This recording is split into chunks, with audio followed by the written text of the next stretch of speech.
Before you spend another day waiting for someone to choose you or make you feel worthy, pause and ask yourself a simple question. What if everything you have been searching for is already inside you, quietly waiting for you to look inward instead of outward? Most of us chase love like it is something distant, something to be earned through approval or sacrifice. Yet the truth is far simpler and more powerful.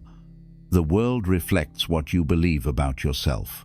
When you decide your heart matters, when you stop abandoning yourself in hopes that others will stay, the universe begins to rearrange itself around your worth.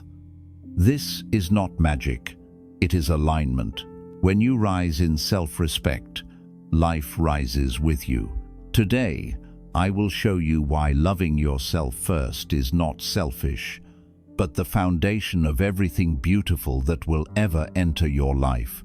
Because once you learn to honor your soul, everything you've been chasing will naturally begin chasing you. Let us begin. 1. You are already complete. Nothing is missing within you. Most people move through life with a painful belief buried deep inside their hearts that they are incomplete, lacking something essential, and waiting for some moment, some achievement, or some person to finally make them feel whole and valuable. Because of this belief, they spend years chasing love, validation, praise, social approval, material success, or relationships, thinking these external things will fill the emptiness they feel. This illusion quietly shapes their entire life. It makes them feel broken, unfinished, and dependent on others to define who they are.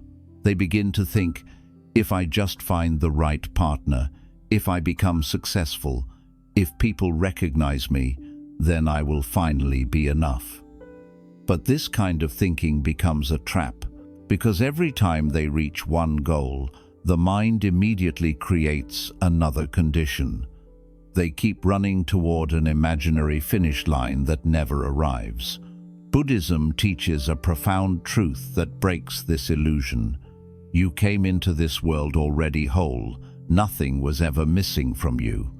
Your worth is not something you need to earn or prove. It is your natural state. Wholeness is not something that will be given to you by another person, achievement, or experience. It is something you uncover within yourself once you stop believing that external things define your value. You do not need someone to complete you because you were never incomplete. You do not need someone to fix you because you were never broken.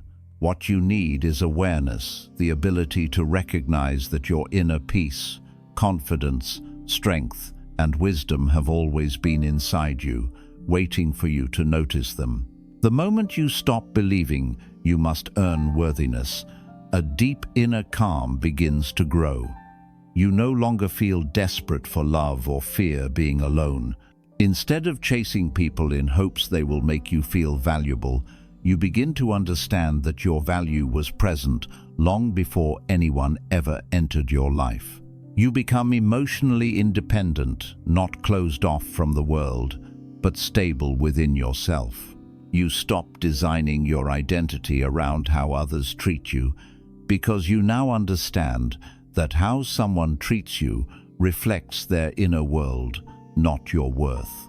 This realization transforms the way you move through life. You no longer attract relationships based on neediness, fear, or insecurity. Instead, you attract healthier connections because you are no longer trying to fill an internal void with external things. Love flows toward you naturally because you embody completeness from within. Your presence becomes balanced, confident, and peaceful, rather than anxious and searching. You stop fearing abandonment because you are no longer abandoning yourself. You stop feeling inferior because you realize no one was ever superior. Everyone is simply walking their own journey of self-discovery. When you truly remember that your value is not negotiable and does not decrease based on others' opinions, You stop searching for people who are supposed to fix you or rescue you from your struggles. Instead, you welcome those who simply walk beside you, not to complete you, but to grow with you. The pressure to impress or prove yourself disappears. You begin to see relationships as a sharing of energy, not a source of identity. You are not a person waiting for some future event to finally feel enough. You are someone slowly rediscovering the truth that you were always enough. You are not becoming complete, you are waking up to the completeness that has always been within you. Once you understand this deeply, you begin to live with a sense of quiet power. You no longer beg for acceptance, you do not settle for less, and you stop measuring your value by external success. You simply live as you are whole, worthy, and complete, and that inner state becomes the foundation upon which a peaceful, fulfilling life is built. 2. The love you seek from others is a reflection of the love you withhold from yourself.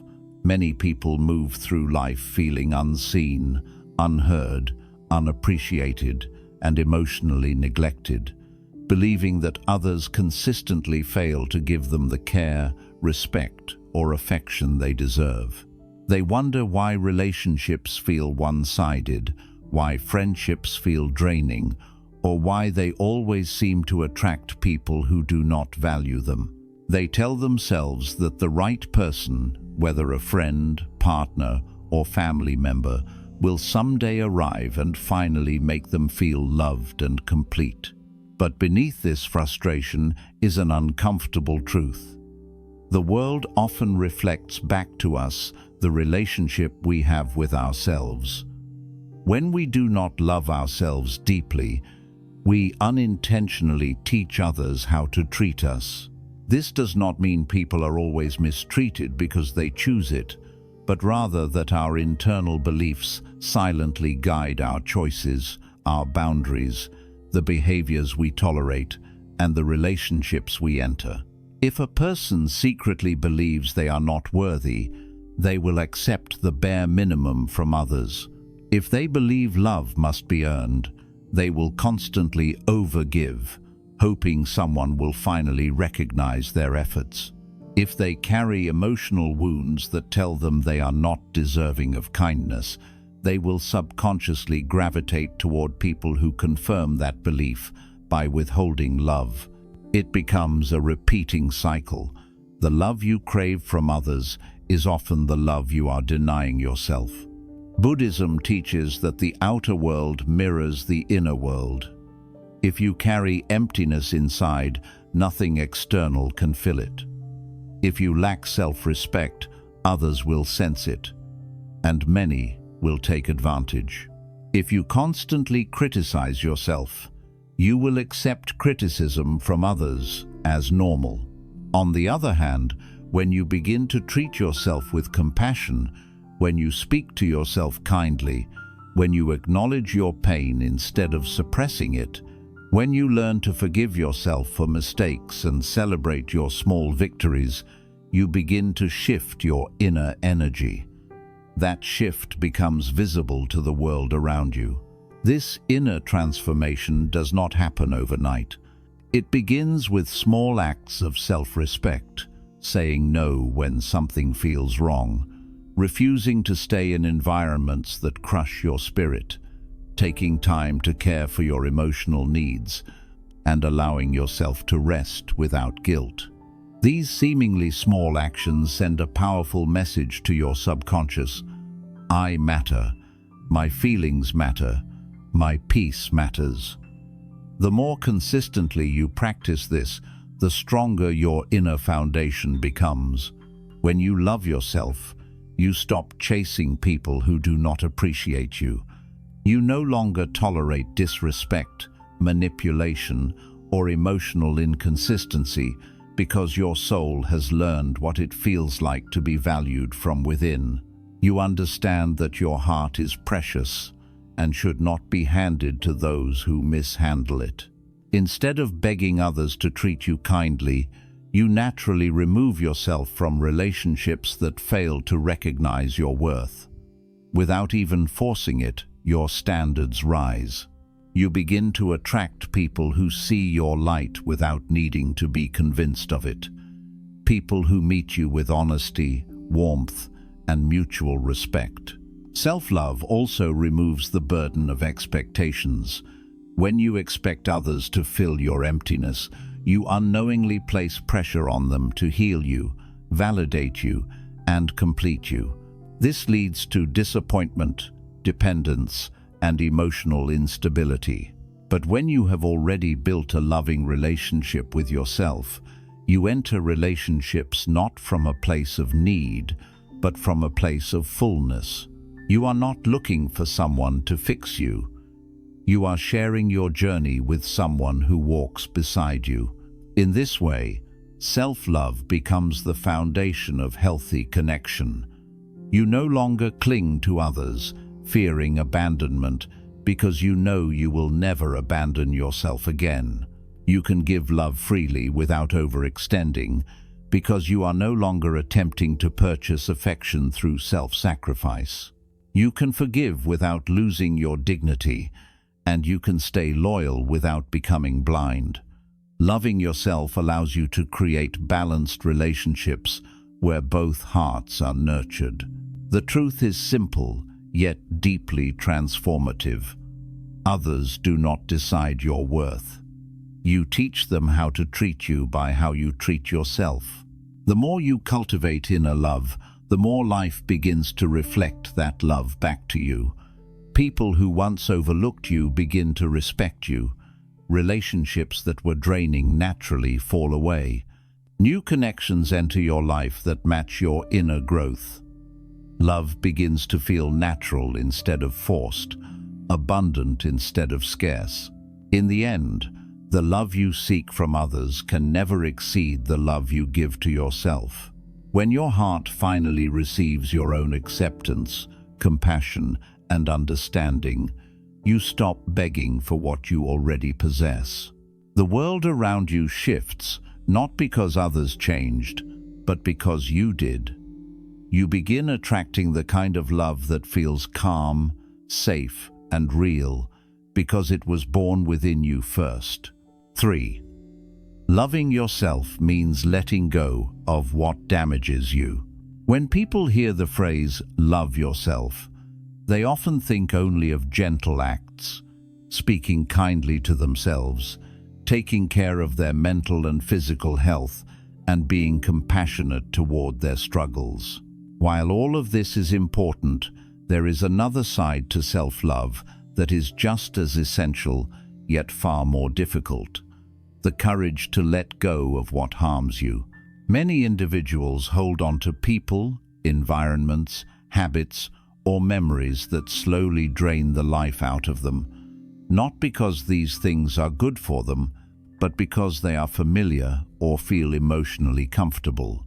They tell themselves that change is painful, and so they choose the slow suffering of staying where they do not belong. Buddhism teaches that attachment is the root of suffering. We cling to what once made us happy, even when it now causes pain. We remain loyal to situations that no longer nurture us, convincing ourselves that things might improve if we simply try harder, wait longer, or sacrifice more. Yet, holding on does not guarantee healing. More often, it guarantees more hurt. There are people who stay in relationships out of fear of loneliness. There are individuals who stay in jobs that harm their mental health. There are countless souls who carry old traumas and identities that prevent them from evolving. They confuse endurance with strength, but true strength is knowing when to walk away. Letting go is not an act of coldness or selfishness. It is an act of profound love toward yourself. It means choosing your peace over chaos and your well-being over attachment. It means recognizing that no relationship, no memory, and no environment is worth surrendering your inner peace for. When you hold on to what harms you, your heart becomes heavy, your spirit becomes exhausted and your mind becomes clouded. You begin to lose sight of who you are and what you deserve. But when you choose to release what weighs you down, you create space for something better to enter. People often delay letting go because they hope things will return to how they once were. They remember the good moments and ignore the present reality. But life is always changing, and not everything is meant to stay. Some relationships enter our lives only to teach us, not to accompany us forever. Some paths are meant to be walked only for a short distance. Holding on to something that has already served its purpose keeps you stuck in a past that no longer exists. Buddhists describe this as trying to clutch flowing water. The harder you try to hold, the faster it slips away. Self-love means accepting that endings are not failures. They are natural transitions toward growth. When you cling to what damages you, you block the blessings meant for your future. The pain you fear from letting go is often less than the pain you will experience by staying. Many people live years, even decades, in emotional suffering because they are afraid to release what no longer belongs in their lives. The moment you choose to protect your peace, you reclaim your power. Letting go can take many forms.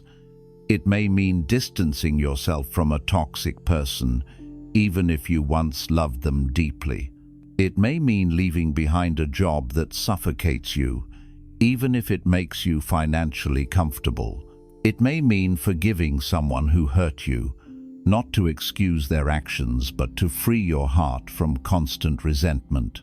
It may also mean forgiving yourself for mistakes and moving forward instead of punishing yourself endlessly. In every case, letting go is an act of clarity, a decision to choose healing over suffering. Walking away does not always mean you stop caring. It means you care enough about your well-being to stop allowing harm to continue. It means understanding that your heart deserves safety and respect. When you love yourself, you do not settle for relationships where you feel ignored, belittled, or used. You do not tolerate environments that rob you of joy. You do not allow habits that slowly destroy your health or steal your peace. You begin to recognize what serves you and what wounds you, and you choose wisely. At first, letting go may feel uncomfortable, lonely, or frightening. Change often does.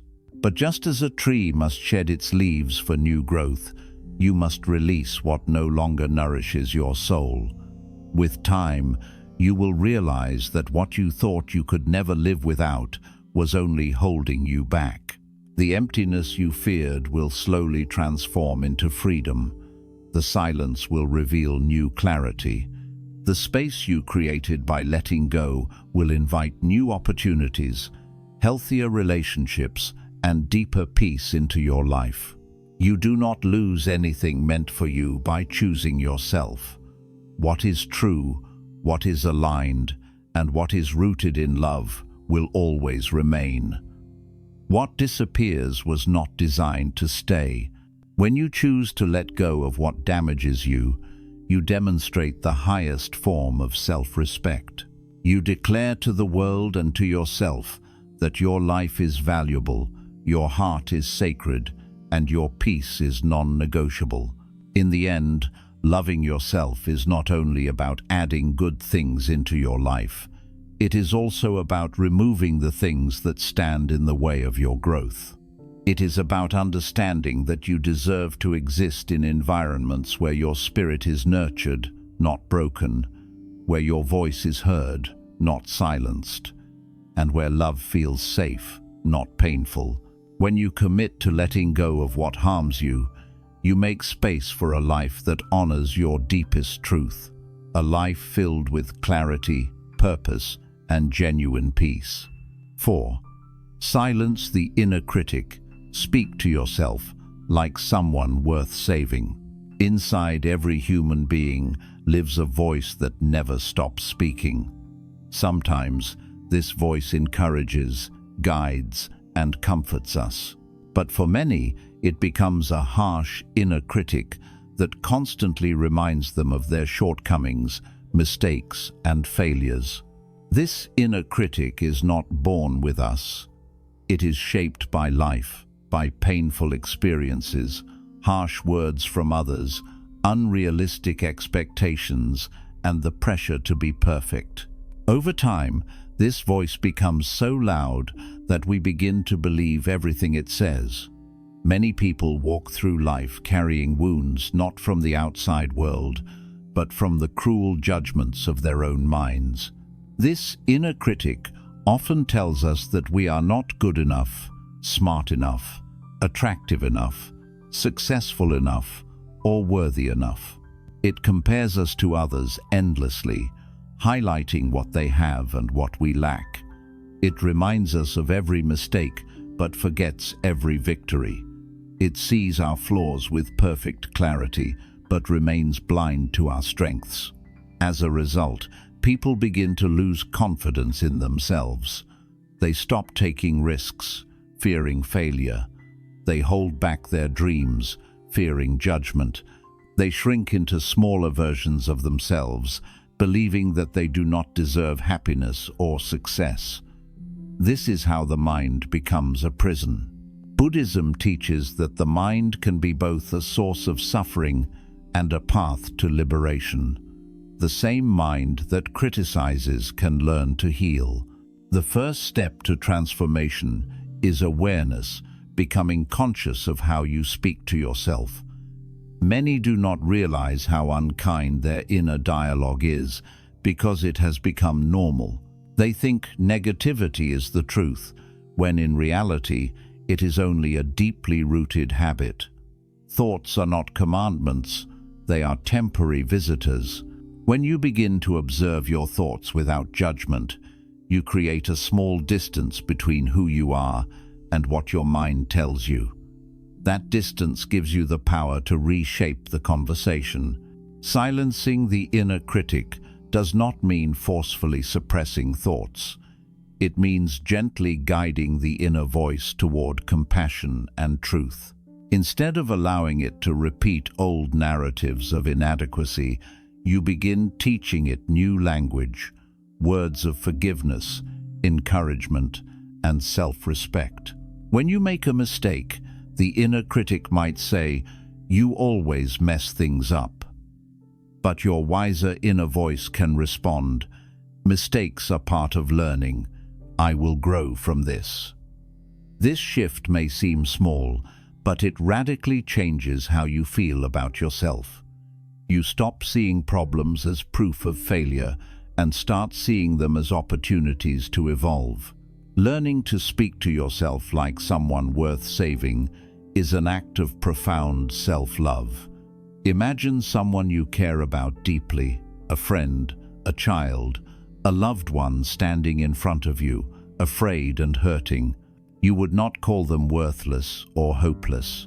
You would offer comfort, guidance, and reassurance. You would remind them of their strengths. You would help them see that their mistakes do not define them. Now, imagine giving that same compassion to yourself. It feels unfamiliar at first, especially if you spent years believing harshness is necessary for improvement. But growth does not bloom in environments of cruelty. It grows in environments of patience and support. The inner critic often forms because people fear that without self-punishment, they will become lazy or irresponsible. But Buddhism teaches that true discipline comes from understanding, not from fear.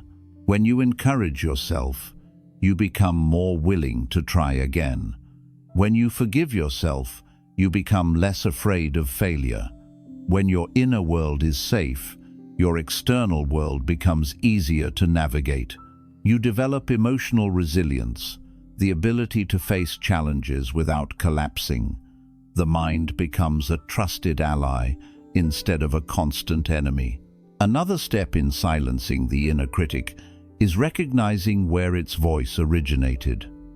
Perhaps someone once told you that you would never succeed, and you accepted it as truth. Perhaps you were compared to others, and now you repeat those comparisons unconsciously. Perhaps you grew up in an environment where love was conditional, and now you measure your worth through achievements. Understanding the roots of your self-talk helps you separate your true identity from the opinions of others.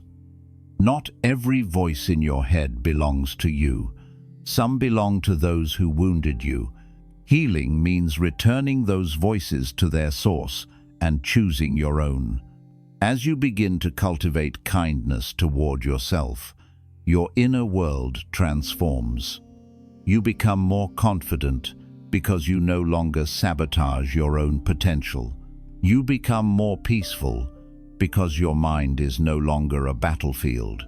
You become more compassionate toward others because you understand that everyone is fighting inner battles of their own. This internal shift affects everything: your relationships, your work, your spiritual journey, and your sense of purpose. Speaking to yourself like someone worth saving is not about ego or self-indulgence. It is about acknowledging your inherent dignity as a human being. It is about honoring your journey, respecting your effort, and believing that you deserve peace even when you fall short. When your inner voice becomes supportive rather than destructive, you begin living from a place of wholeness rather than fear. You stop holding yourself back. You take risks. You allow yourself to grow. You stop abandoning yourself when life becomes difficult. Over time, the inner critic grows quiet, replaced by a wiser inner guide, a voice that speaks truth, compassion, and strength. This voice does not pretend you are perfect. It gently reminds you that imperfection is natural. It does not promise that you will never struggle. It reminds you that struggle does not reduce your worth. It becomes a companion on your journey, helping you walk with courage and clarity. In the end, silencing the inner critic is not about eliminating negative thoughts, but transforming your relationship with them. It is a commitment to treat yourself with the same patience you would offer to someone you love. When you consistently speak to yourself with kindness, you create an inner sanctuary, a safe space where growth is possible, healing is welcomed, and self-love becomes your natural state. And when your inner world becomes peaceful, your outer world begins to reflect that peace back to you. 5. You end suffering when you stop comparing your life with others. One of the most silent yet powerful sources of human suffering is comparison. It begins subtly, without warning. You see someone who appears happier, more successful, more attractive, wealthier, or more accomplished, and suddenly your own life, which once felt acceptable, begins to feel small, lacking, or incomplete.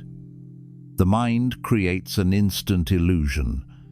They are ahead, and I am behind. Even though nothing about your life has changed, your perception of it becomes darker simply because you measured it against someone else's path. This is how comparison robs people of joy, not by changing their reality, but by shifting how they see it.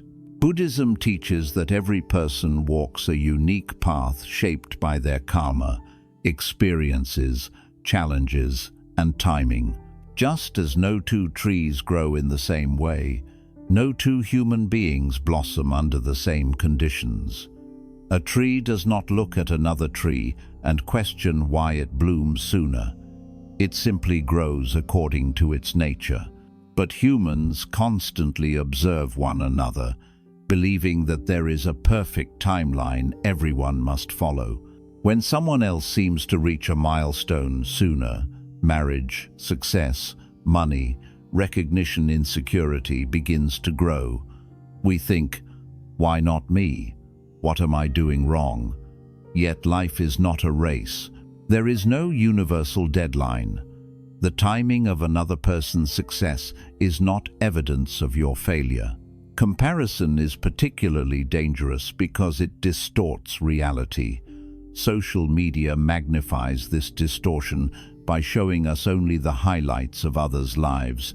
We see their smiling pictures, vacations, celebrations, and achievements, but we do not see their struggles, fears, disappointments, or loneliness. We compare their best moments to our worst moments and then punish ourselves for not matching an illusion. This creates a cycle of inadequacy where no matter how much we achieve, it never feels enough because someone else always appears to have more. In this way, comparison becomes a bottomless pit. No achievement can fill it. When you compare, you shift your attention away from your own growth and place it on someone else's journey. You stop noticing your progress and start measuring your life with someone else's ruler. But their ruler was never meant for you. Their strengths, weaknesses, opportunities, and lessons are different. What they have reached may not be aligned with your purpose. What seems like a glamorous life for them may not bring you peace. The life you envy might look beautiful from the outside, but you do not know the weight they carry internally. When you compare, you only see the surface. You never see the full truth. The suffering created by comparison is not only emotional, it affects your behavior. When you feel inferior, you hesitate to take risks, fearing failure will prove your unworthiness. You hide your gifts, believing they are not impressive enough. You accept less than you deserve because you believe others are more capable. You begin living for validation rather than authenticity. Life becomes a performance, not a journey. You lose connection with your true identity and start chasing standards that were never meant for you. This is how comparison separates you from your own soul. The moment you stop comparing your life with others, something remarkable happens. You return to your own path. You begin seeing your progress more clearly. You notice how far you have come rather than how far you are from someone else.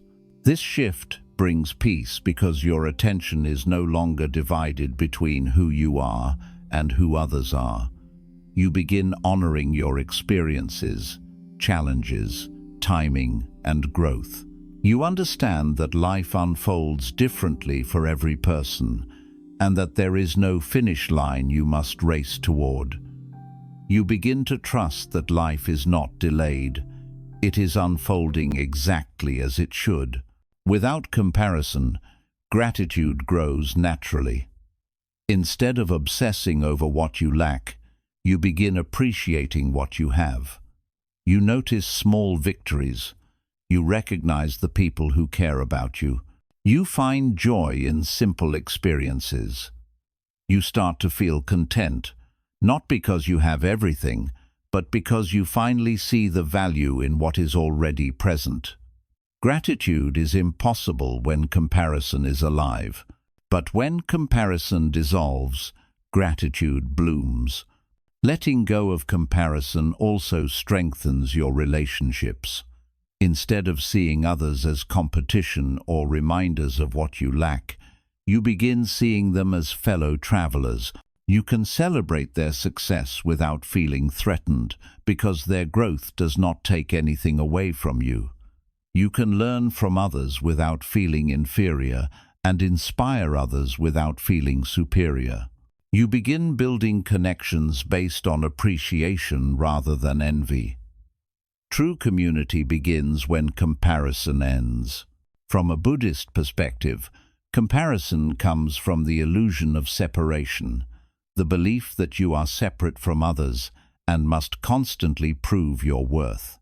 When you understand that you are already whole, you stop searching for validation in the accomplishments of others. You realize there is nothing to prove. The flower does not compete with the mountain. The river does not envy the sky. Each follows its own nature, fulfilling its purpose simply by existing. You end suffering when you stop comparing, because comparison is a rejection of your present reality in favor of another's. It is the mind saying, "My life should look like theirs."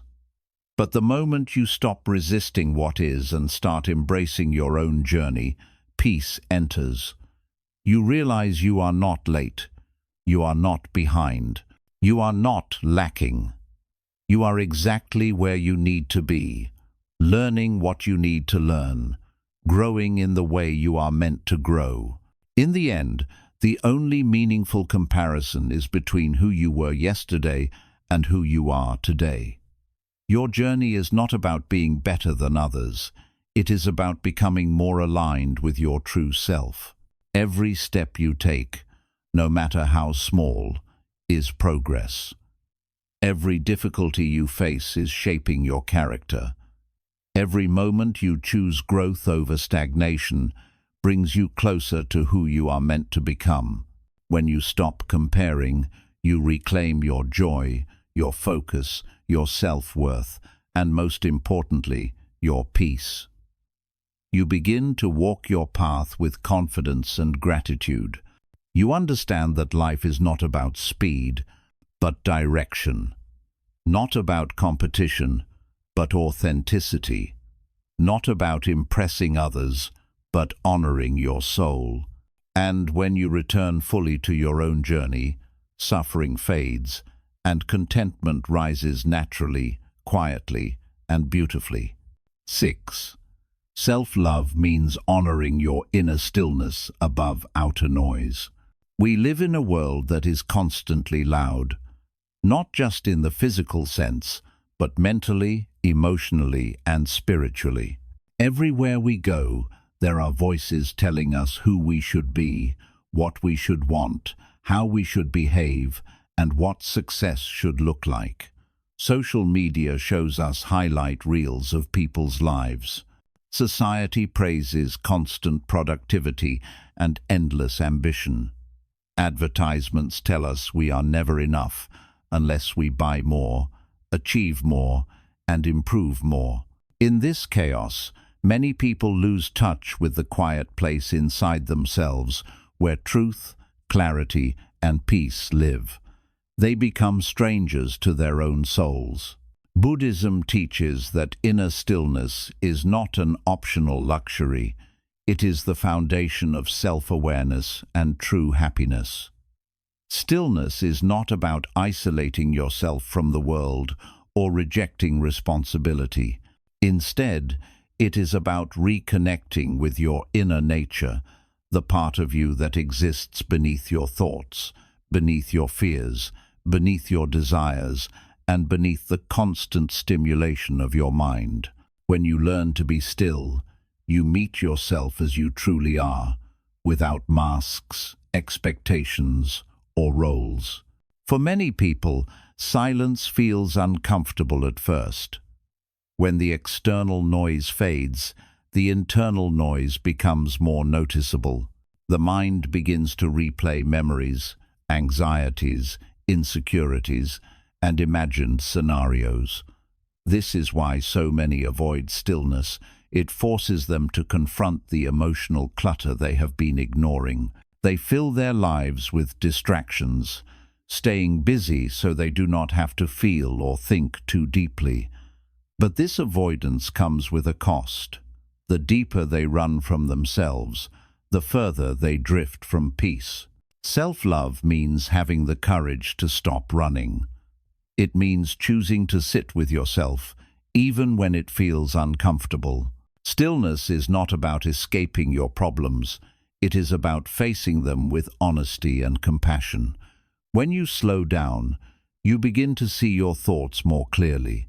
You notice which thoughts are rooted in truth and which are rooted in fear. You recognize which emotions are temporary and which ones are rooted in old wounds that need healing. This awareness allows you to understand yourself at a deeper level. Meditation is one of the tools Buddhism offers to cultivate inner stillness. It teaches you to observe your thoughts without clinging to them. You begin to realize that thoughts are like clouds drifting through the sky. They come and go, but the sky itself remains untouched. In the same way, your true self remains peaceful beneath the changing waves of the mind. You are not your thoughts. You are the awareness that sees them. This realization is liberating.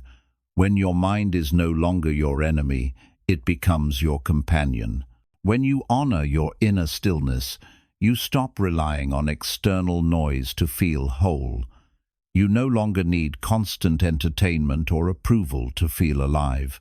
You stop rushing from one activity to another, hoping the next distraction will silence your discomfort. Instead, you learn to find peace in your own company. You begin to understand that solitude is not loneliness. It is a returning home to yourself. You discover that you already carry everything you need within you. Inner stillness brings clarity. When the mind is quiet, you can finally hear your intuition, that soft voice that knows when something is right, when something is wrong, and when something no longer serves you. Most people cannot hear their intuition because their minds are too loud. They take advice from everyone around them, but ignore the wisdom within. Yet no one knows your path better than your own heart. When you reconnect with it, you stop doubting yourself. You begin making decisions with confidence because they come from your inner truth rather than external pressure. Stillness also strengthens self-worth. When you spend time with yourself, you begin to understand your value independent of others. You realize that your worth is not tied to productivity, appearance, or other people's opinions. You start seeing yourself through the lens of compassion rather than judgment. This inner shift makes you more grounded. You become less reactive to criticism and less desperate for praise. You stop bending yourself to fit into other people's expectations. Your identity comes from who you are, not how others see you. As you honor your inner stillness, your relationships improve as well.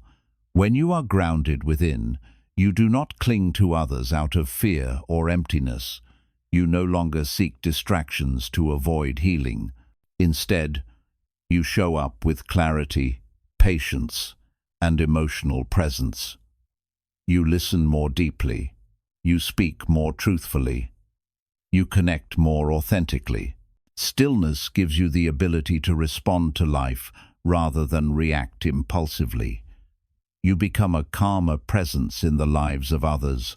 In the modern world, people often believe that achievement is everything, but constant action without reflection leads to burnout, confusion, and emotional numbness. Stillness is where meaning is created. It is where you understand why you are doing what you are doing. It is where you reconnect with purpose. Without stillness, you may climb the ladder only to realize it was leaning against the wrong wall. You may chase goals that do not belong to you.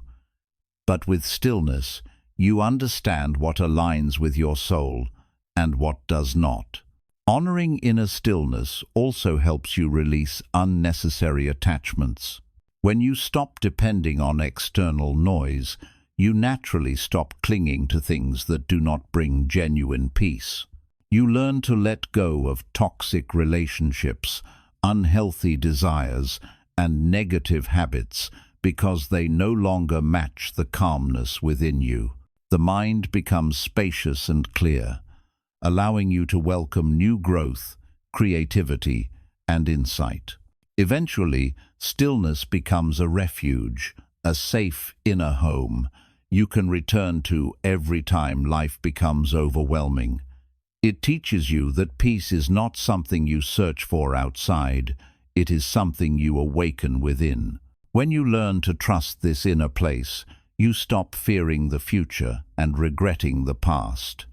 You begin living in the present moment, where life is richest and most real. In the end, self-love is incomplete without stillness. You can give yourself encouraging words, set healthy boundaries, and nurture your body. But without inner silence, you cannot fully hear the truth of your own heart. Stillness reveals who you really are beneath all roles, expectations, and identities. It shows you that peace was never something to achieve, it was something to remember. When you honor your inner stillness above outer noise, your life becomes guided not by fear or pressure, but by wisdom, clarity, and inner peace. And when you are at peace with yourself, everything around you begins to align naturally. 7. Love yourself. First, then, you can love others without losing yourself.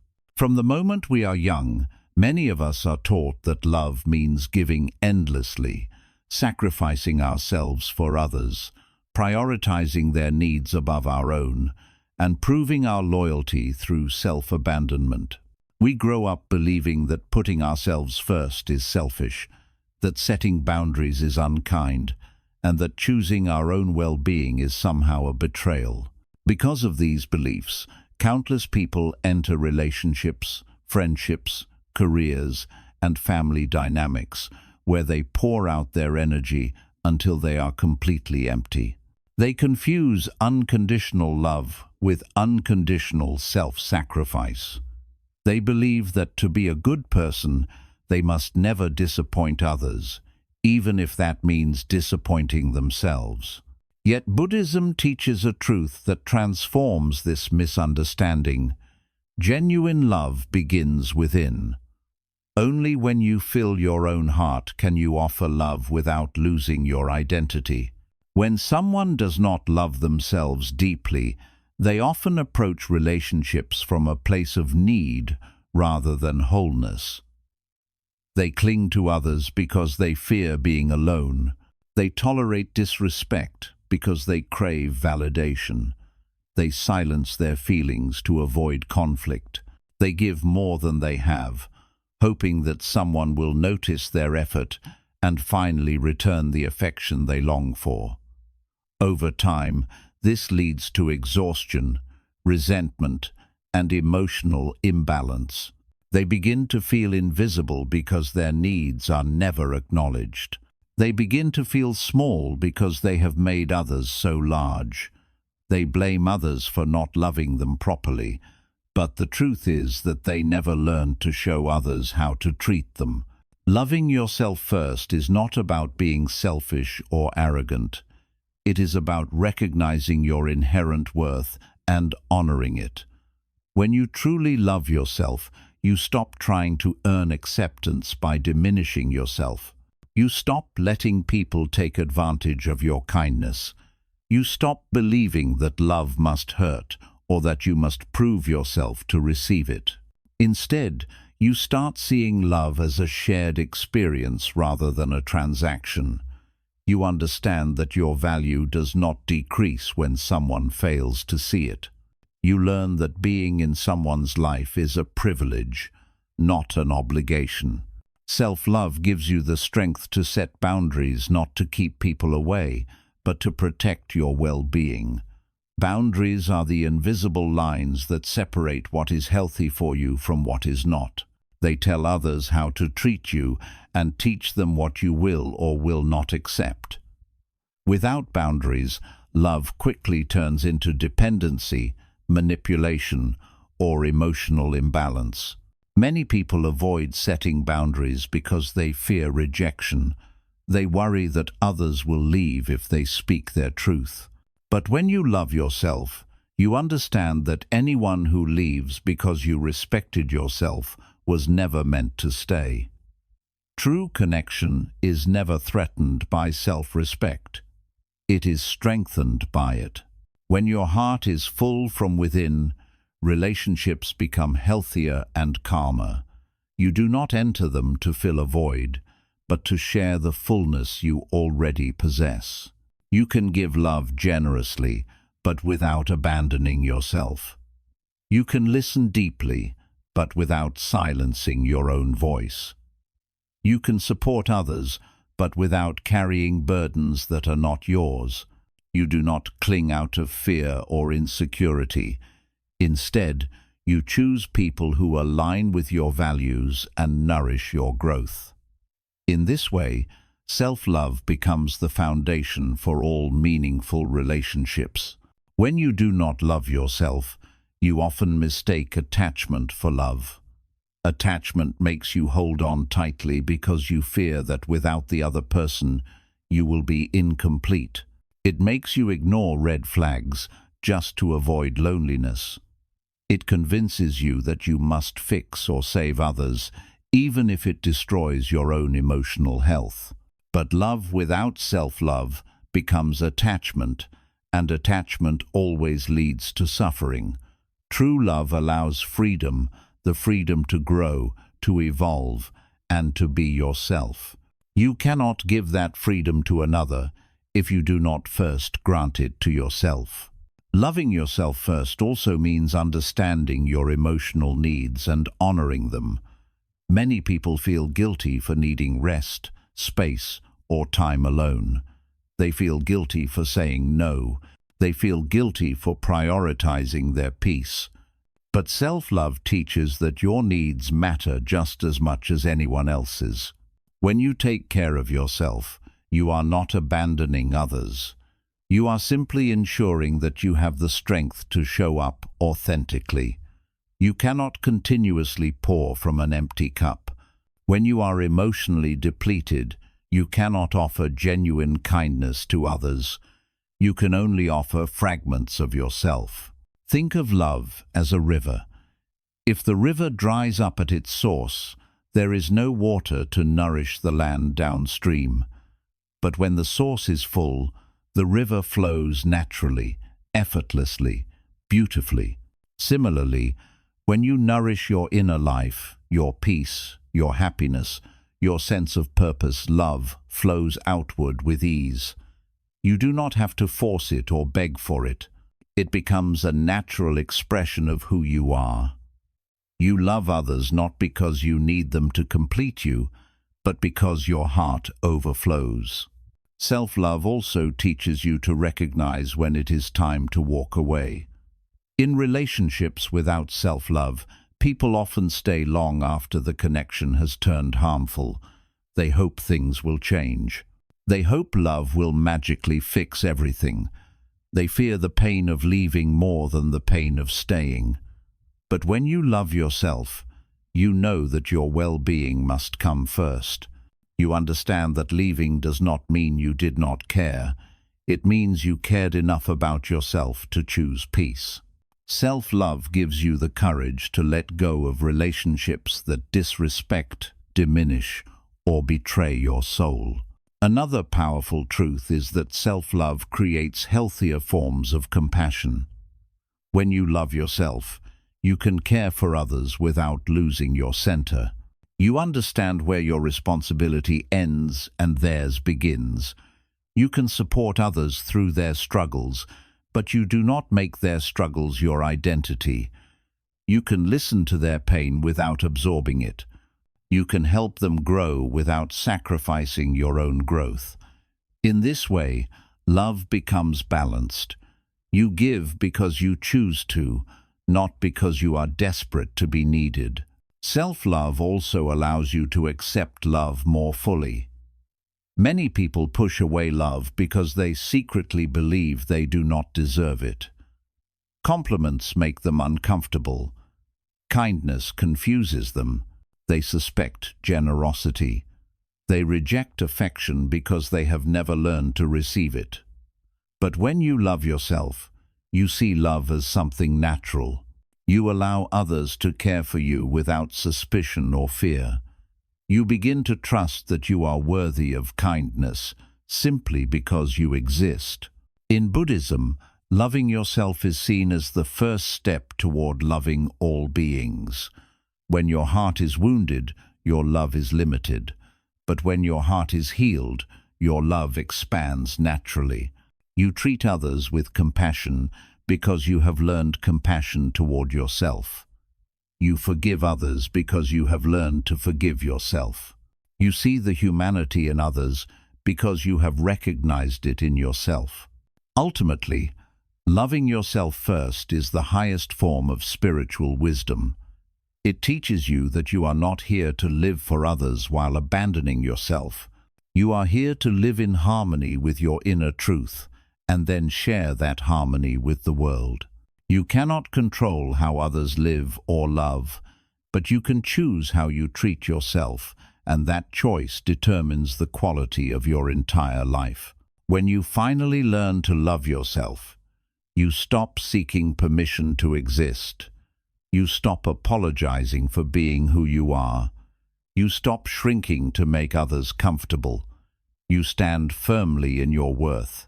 And from that place of inner strength, you offer love not as a desperate plea, but as a peaceful gift.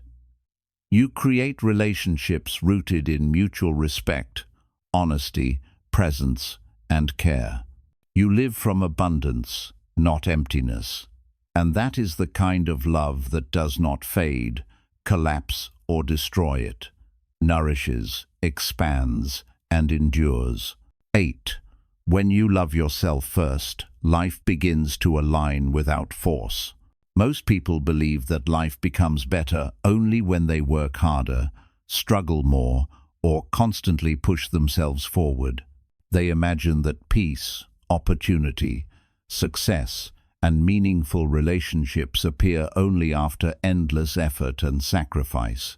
So they spend their days forcing outcomes, chasing approval, controlling everything around them, and exhausting themselves in the process.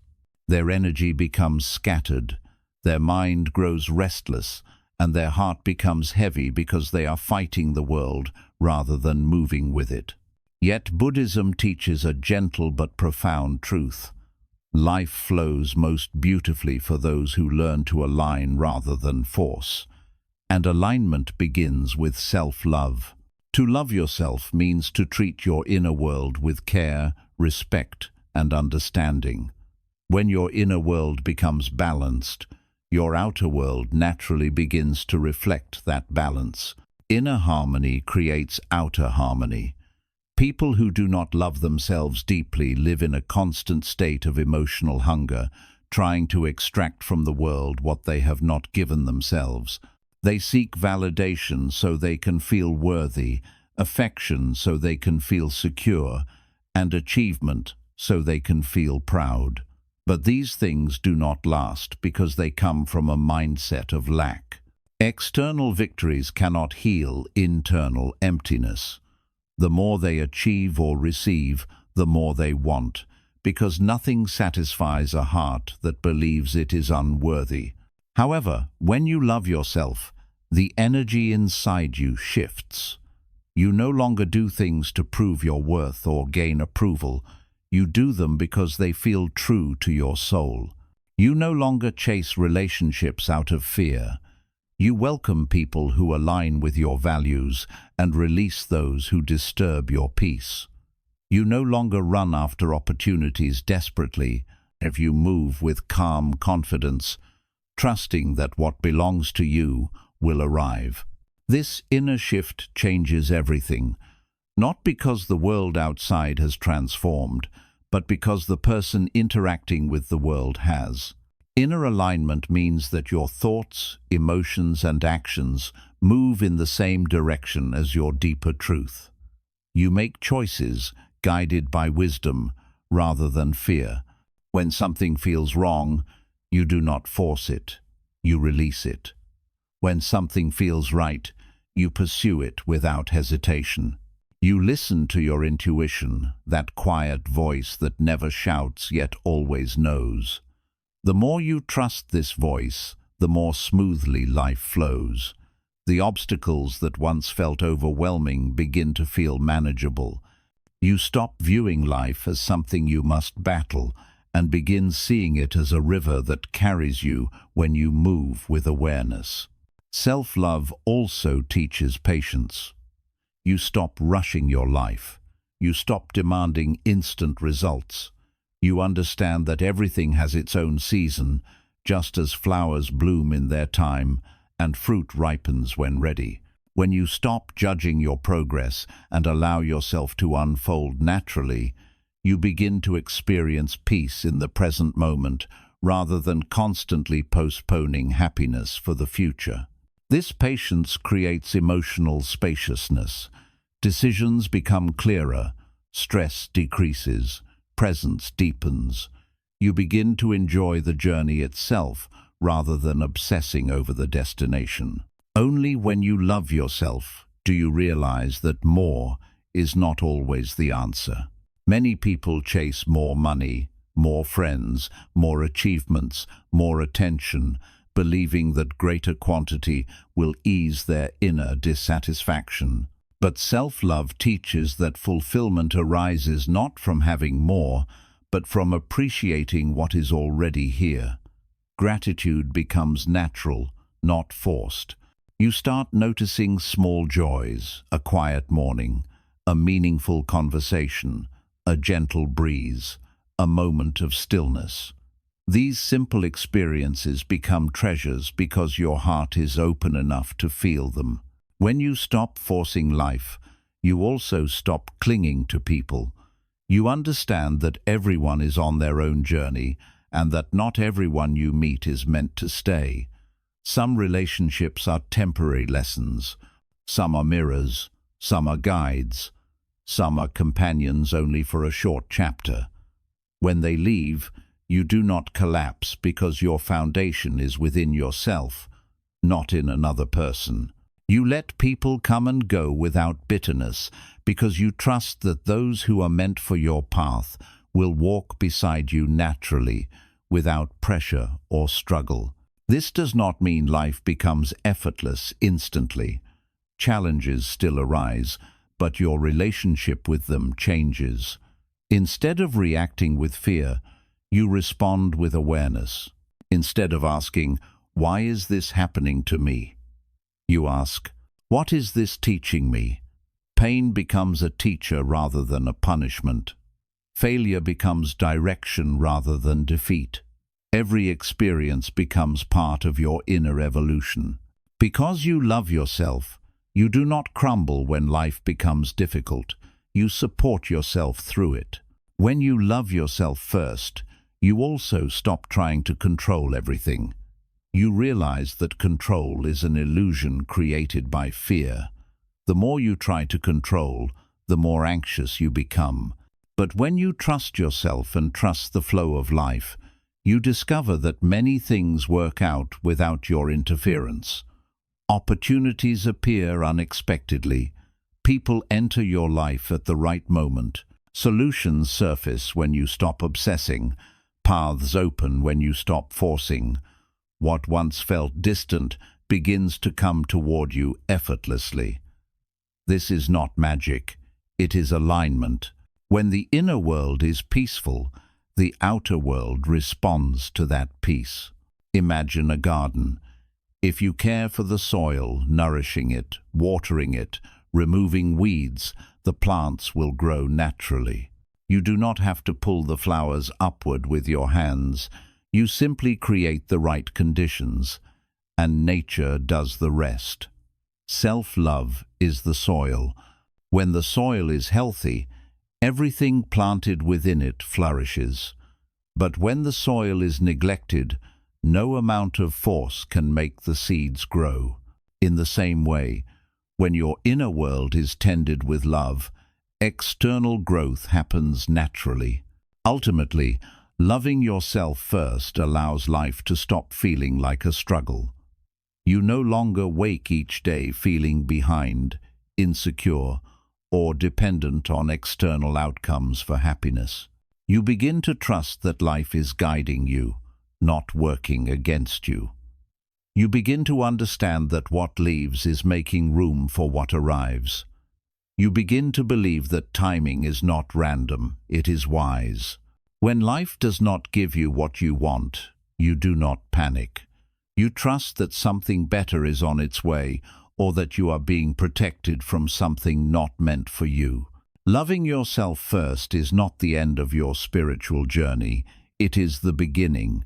It is the foundation upon which everything else stands. When your inner world is grounded in self-respect, self-awareness, and inner peace, everything outside begins to align. Relationships become healthier, decisions become clearer, challenges become manageable, happiness becomes consistent. You begin to live, not react. You begin to create, not chase. You begin to receive, not force. Life responds to the energy you hold inside. When you love yourself first, life begins to love you back, not because you begged for it, not because you chased it, but because you finally became aligned with the truth that you have always been worthy of peace, love, abundance, and joy. Not someday, but now. Joe, you attract what you believe you deserve. Your inner worth shapes your outer reality. There is a silent law that governs much of human experience. You do not receive what you loudly wish for. You receive what you quietly believe you deserve. Most people live unaware of how powerful their internal beliefs are. They pray for blessings with their words, but inside their hearts they carry doubt, unworthiness, or fear. They dream of building a meaningful life, yet deep within they feel undeserving of peace, happiness, or abundance. They long for healthy relationships, but subconsciously believe they are not lovable enough. They hope for success, yet assume they will fail. And so, even when opportunities appear, they turn away, hesitate, or sabotage their own growth, not because they lack potential, but because their inner beliefs do not yet match the reality they want. Buddhist teachings often emphasize that the mind is the creator of experience. When your inner world is shaped by insecurity, fear, or self-judgment, your outer world will mirror those wounds. Without realizing it, you become drawn to situations that confirm what you believe about yourself. A person who thinks, "I am not worthy of love," will unconsciously choose partners who treat them poorly, because that experience matches their inner belief. Someone who believes, "I am destined to fail," will avoid taking risks or abandon their efforts prematurely because failure feels familiar. Life then becomes a repetitive cycle, not because fate is cruel, but because the mind keeps pulling you back into patterns that match your internal identity. To break this cycle, self-love is essential. When you love yourself deeply, your beliefs shift. You begin to understand that you are inherently worthy not because of what you achieve, but because of who you are. This inner shift changes the energy you carry. You start to expect respect, not beg for it. You start to seek opportunities instead of hiding from them. You begin to trust that good things are not accidents, they are your natural right. When this belief becomes genuine, your behavior transforms automatically. This transformation may seem gradual at first, but it builds momentum as you reinforce it through choices aligned with self-worth. Understanding this law requires examining how beliefs are formed in the first place. Early in life, many absorb messages from family, school, religion, and society, messages that are sometimes nurturing but often limiting. A child who hears, "You are not capable," may internalize that voice and carry it into adulthood. A teenager who grows up feeling ignored may believe that their feelings do not matter. An adult who has been betrayed may convince themselves that love is unsafe. These beliefs take root deep within and become part of the subconscious. As long as they remain unchallenged, they influence decisions, relationships, and emotions. Buddhism teaches that awareness is the first step toward liberation. You cannot change what you refuse to see. Once you begin recognizing the beliefs that control your life, you can gradually release them. This is an act of self-love. It means looking at your wounds without judgment. It means acknowledging that your beliefs were formed in moments when you were vulnerable, scared, or unprotected. It means understanding that those beliefs may have helped you survive once, but are now holding you back. Self-love means gently replacing old beliefs with new truths, that you are deserving of love, capable of growth, and worthy of peace. As your beliefs shift, your actions naturally shift. A person who finally believes they are worthy of love will no longer remain in a relationship that hurts them. They will walk away not from anger, but from clarity. Someone who believes they are capable will start applying for jobs, starting projects, and taking risks they once avoided. Someone who believes they deserve peace will stop arguing unnecessarily, stop chasing validation, and stop staying in environments that drain them. These changes are not forced. They emerge as a natural expression of inner transformation. When your internal identity changes, you begin attracting experiences that reflect that new identity. This is the foundation of what many spiritual traditions describe as manifestation, not a magical process, but a psychological and energetic one. When you change your beliefs, you change your choices. When you change your choices, you change your life. Imagine someone who has always believed they are unworthy. They avoid opportunities, engage in negative self-talk, and choose relationships that mistreat them. Once that belief shifts, once they begin to love themselves, the world around them slowly rearranges. They surround themselves with kinder people. They seek fulfilling work. They speak with confidence. Their life begins to change because their inner world has changed first. Believing you deserve good things is not about entitlement. It is about understanding your natural human dignity. It does not mean the universe owes you anything simply because you want it. It means you stop blocking your blessings with self-doubt and fear. You stop turning away gifts because you believe you are unworthy. You stop rejecting love because you fear being hurt again. You stop limiting your opportunities because you are afraid to fail. Self-love clears these inner obstacles. It opens the door for growth. This inner belief creates a powerful cycle. When you see yourself as worthy, you take actions that align with that worth. Those actions produce results. Those results reinforce your belief. The cycle continues upward. Conversely, when you see yourself as unworthy, your actions reflect that belief. You hesitate, shrink, or accept less than you deserve. Those choices produce results that reinforce unworthiness. The cycle continues downward. This is why changing the belief is so powerful. It changes the direction of your life. One of the biggest challenges is allowing yourself to receive without guilt. Many people feel undeserving of kindness, love, or rest. They believe they must earn everything, even peace. They apologize constantly, thinking they are a burden. They overwork to compensate for imagined flaws, but receiving is part of the balance of life. When you allow yourself to receive, you strengthen the belief that you are worthy. When you deny yourself what you need, you reinforce the opposite. Self-love teaches you to accept goodness without apology, to receive love without suspicion, to enjoy blessings without fear, and to rest without guilt.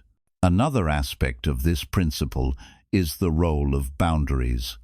A person who believes they deserve respect will create boundaries that protect their time, energy, and emotional well-being. They will say no when something does not align with their values. They will choose relationships that support growth rather than drain it. Boundaries are not walls, they are expressions of self-worth. They communicate how you expect to be treated. When you love yourself, boundaries become natural. You do not create them from anger or fear, but from clarity and respect. This inner belief also influences how you handle adversity.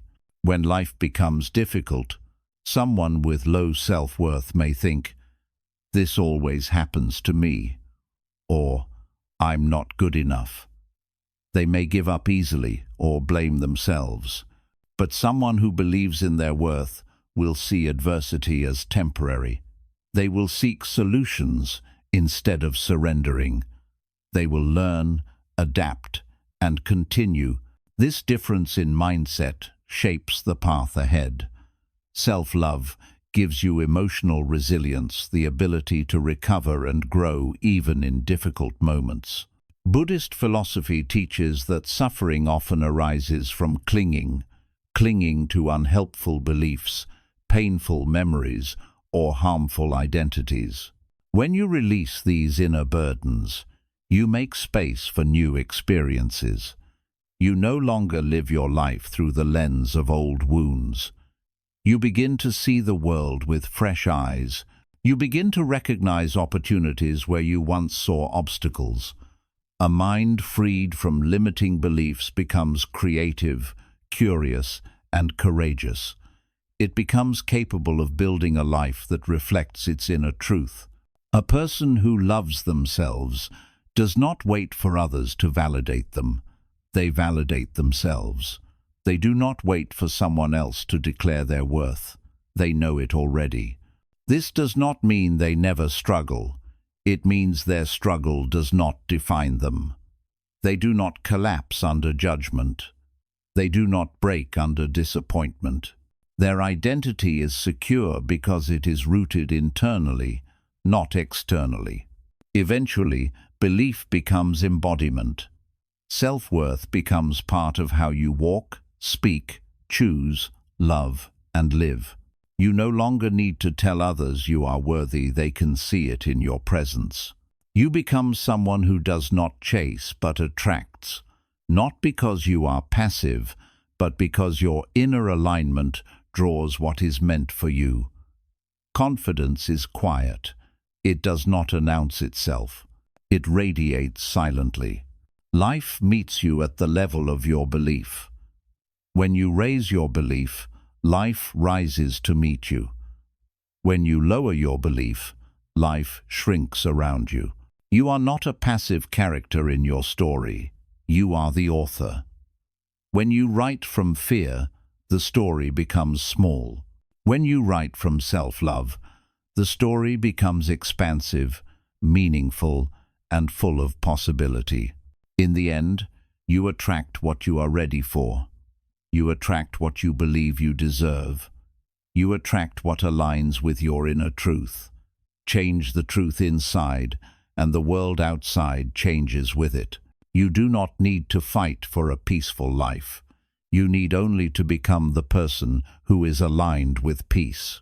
That alignment begins with loving yourself, respecting yourself, and believing deeply that you are worthy of every blessing that comes your way. 10.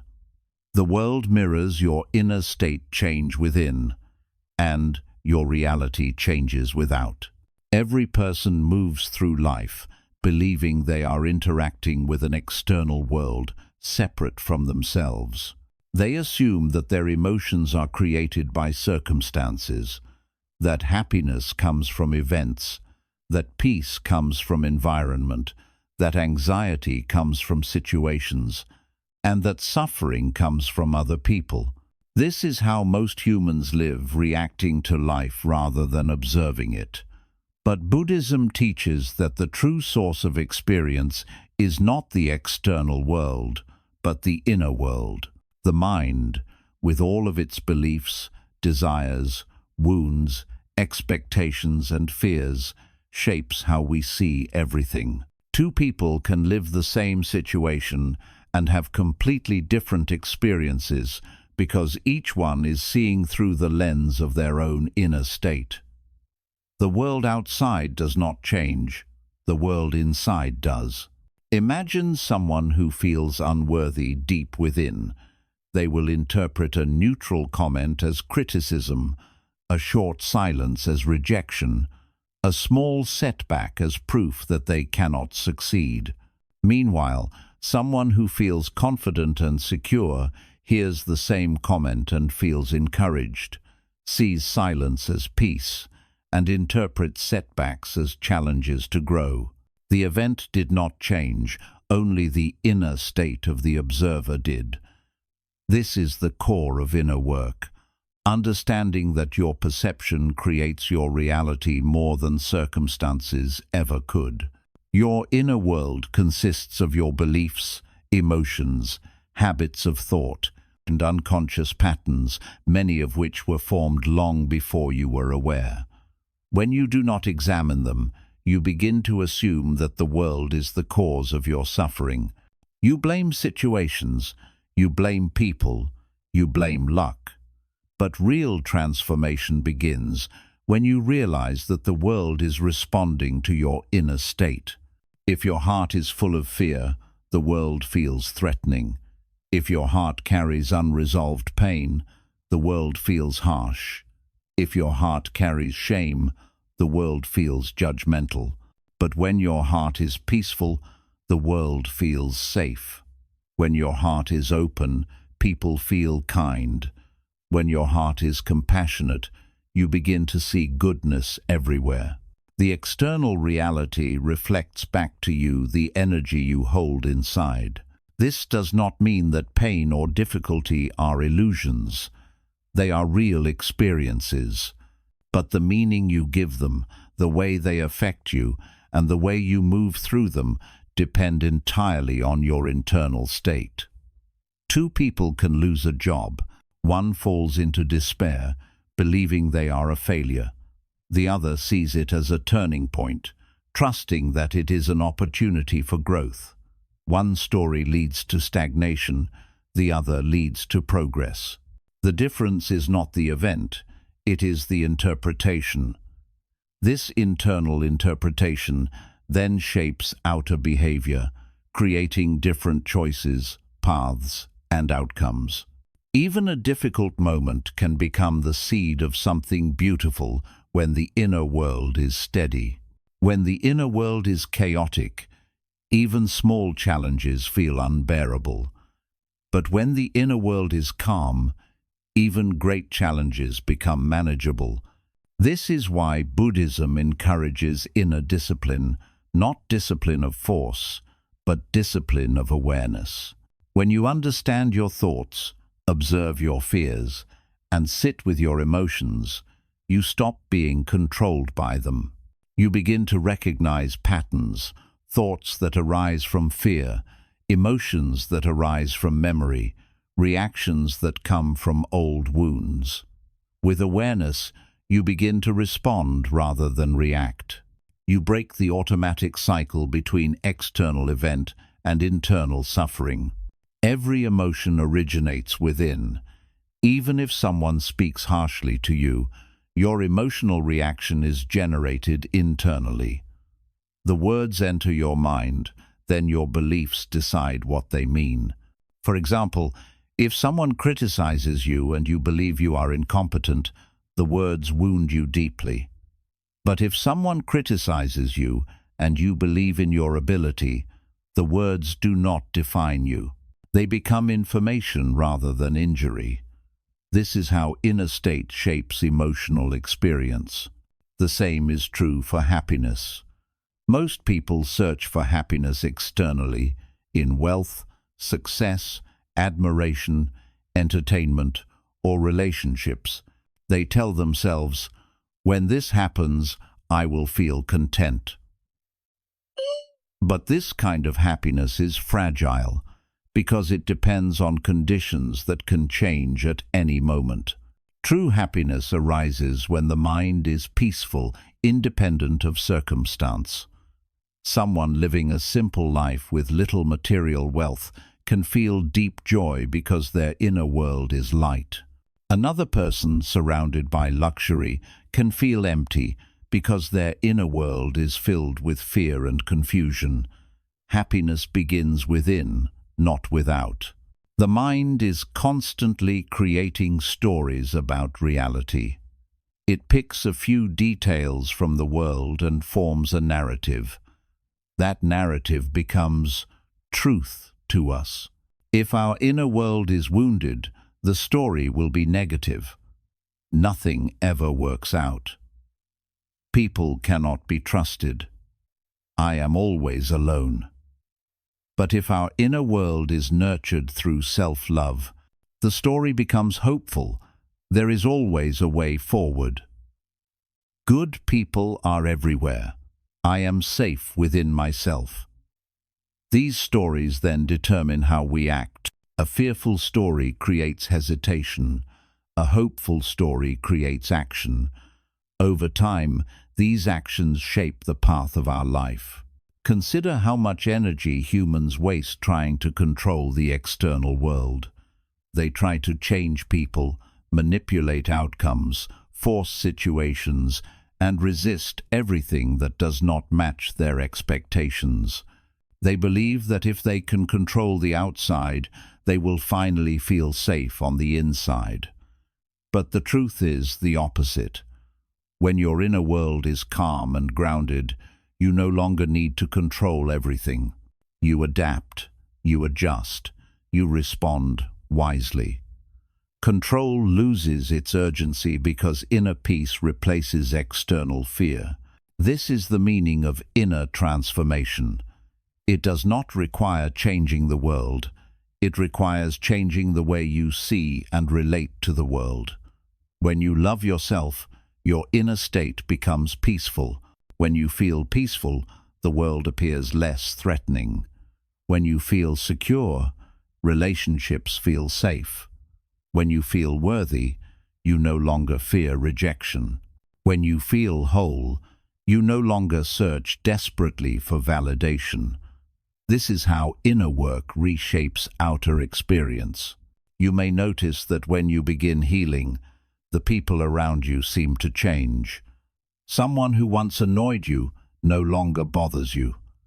Someone who once intimidated you now feels ordinary. Someone who once controlled you loses power. The truth is, they did not change, you changed. Your inner growth altered the way you were able to meet the world. Your external relationships reflected your internal transformation. Another profound aspect of this principle is how your inner state influences what you attract. When you carry self-respect, you attract people who respect you. When you carry clarity, you attract clarity in work, relationships, and decisions. When you carry chaos, you attract chaos. When you carry fear, you attract situations that confirm fear. This is not mystical, it is psychological. People with strong boundaries do not tolerate disrespect. Those who trust themselves do not doubt their path.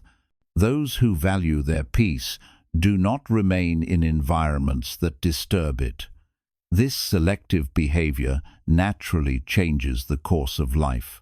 Inner transformation requires honesty. It means acknowledging your wounds instead of hiding them. It means questioning beliefs instead of blindly accepting them. It means sitting with your pain instead of numbing it. For many, this is uncomfortable.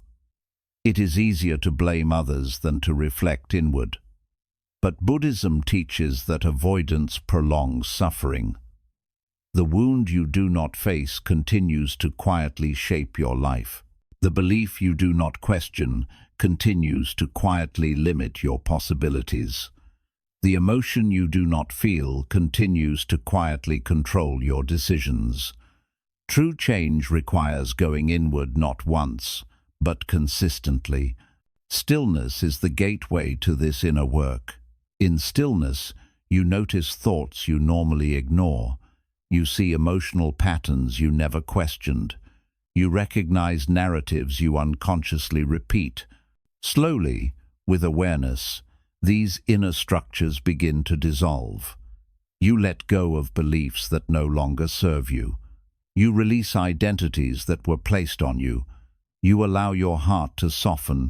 You begin to hear the quiet voice beneath the noise, your intuition, your truth. As the inner world becomes clearer and more peaceful, life itself becomes lighter. This does not mean that difficulties disappear. No one is exempt from loss, sickness, separation, or change. But when challenges arise, you meet them with resilience rather than panic. You respond from wisdom rather than fear. You suffer less not because life becomes easier, but because your mind is no longer your enemy. It becomes your ally. The external world will always be unpredictable. People will come and go. Circumstances will change. Nothing outside you can be controlled completely. But the inner world is yours to shape. When it becomes stable, patient, and compassionate, your relationship with reality transforms. You understand that peace is not found by rearranging the world, but by rearranging your perception. You understand that love is not found by chasing others, but by opening your own heart. You understand that happiness is not found in future accomplishments, but in the present moment. In the end, the world is not your enemy. It is your mirror. Whatever you carry inside will appear outside. If you want to change your life, begin not by trying to force the world to bend, but by transforming your inner landscape. When your thoughts become peaceful, your experience becomes peaceful. When your beliefs become empowering, your choices become empowering. When your heart becomes open, your relationships blossom. When your inner world becomes whole, you no longer search desperately outside, you attract naturally. Change within, and the world around you will begin to reflect that change. This is not a metaphor. It is a living truth. Your inner state is your true home. When you tend to it with love, awareness, and patience, life aligns quietly, steadily, beautifully, without force, without struggle, without fear. 11. The relationship you build with yourself determines the quality of every relationship around you. Human beings spend a tremendous amount of time trying to understand other people, hoping to build stronger relationships, deeper connections, and more meaningful bonds. They read countless books on communication, love languages, emotional intelligence, and conflict resolution. They analyze the behavior of partners, friends, family, and co-workers, trying to interpret intentions and predict reactions. Yet despite all this effort, many still feel misunderstood, unsupported, or unloved. Relationships feel complicated. People disappoint one another. Miscommunication creates distance. Expectations create pain, and many conclude that relationships are simply difficult by nature. But Buddhism reveals a simpler truth. The quality of your relationship with others is a direct reflection of the relationship you have with yourself. No relationship, no matter how loving or supportive, can compensate for an inner emptiness. When you do not know yourself, you cannot expect others to understand you. When you do not respect yourself, you will accept disrespect from others. When you do not love yourself, you will search desperately for love externally, often in places that harm you. When you abandon yourself, you will cling to others out of fear. The relationship you have with yourself becomes the foundation upon which every other relationship is built. If that foundation is weak, unstable, or wounded, the structures built upon it will inevitably crack. But when your relationship with yourself is strong, gentle, honest, and compassionate, the relationships around you naturally improve. Self-relationship begins with awareness. Many people move through life without truly knowing themselves.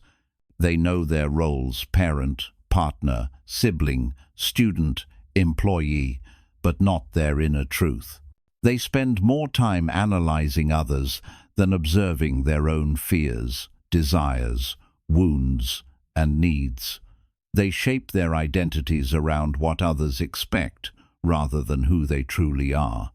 As a result, they enter relationships while disconnected from themselves.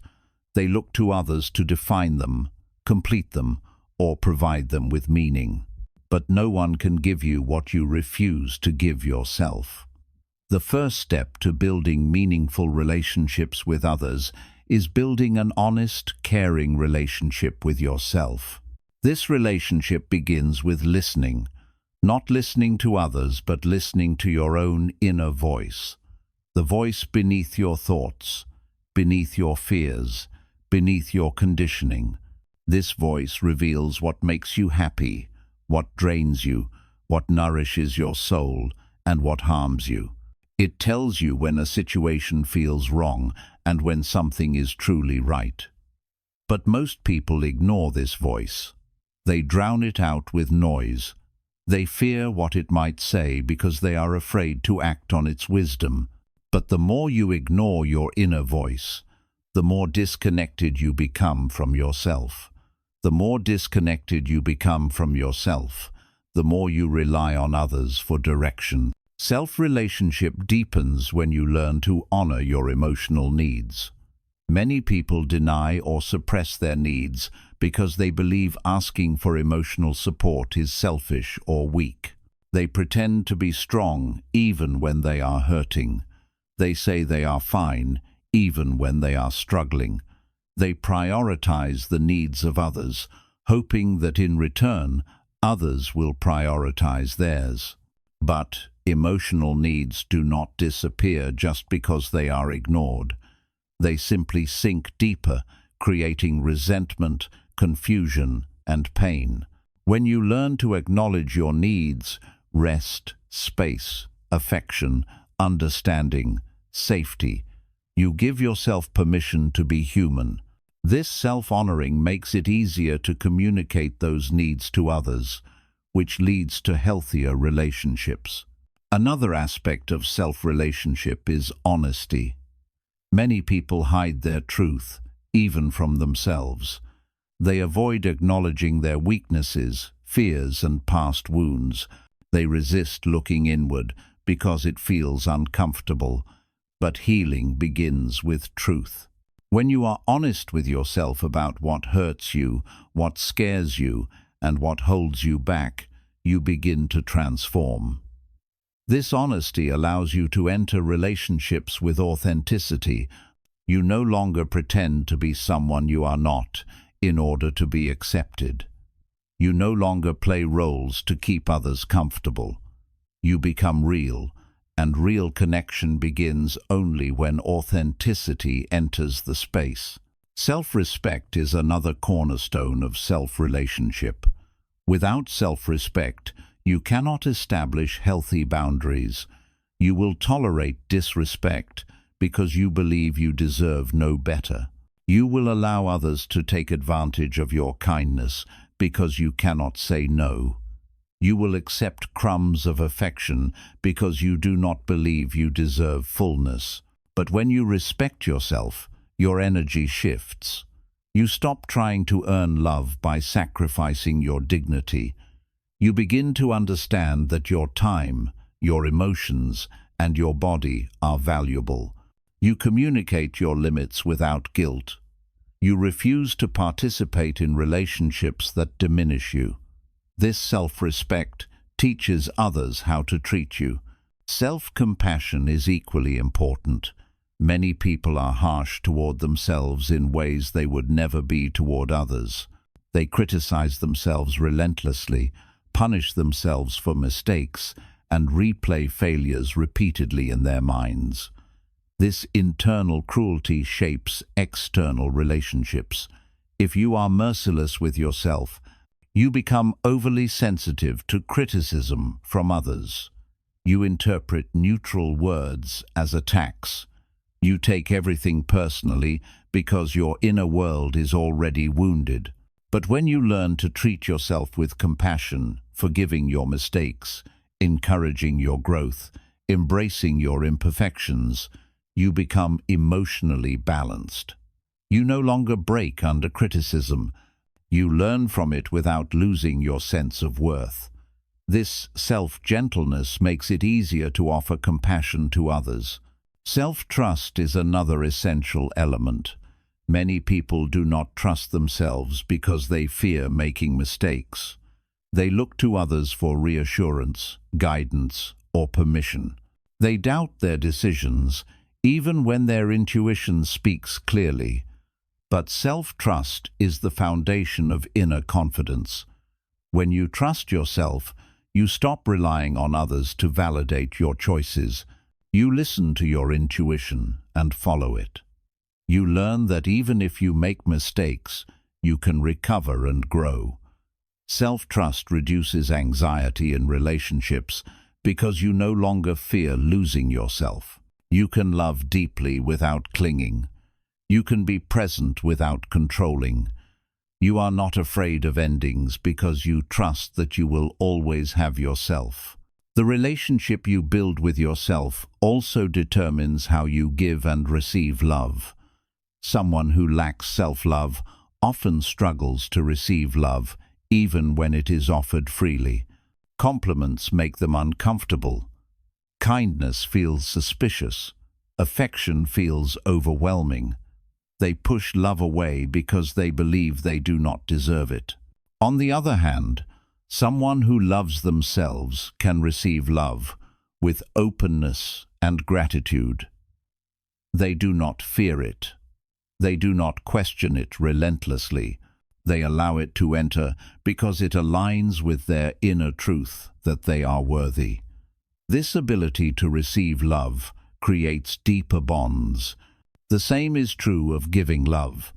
When you love yourself, you give love freely without expecting others to fill your emotional void.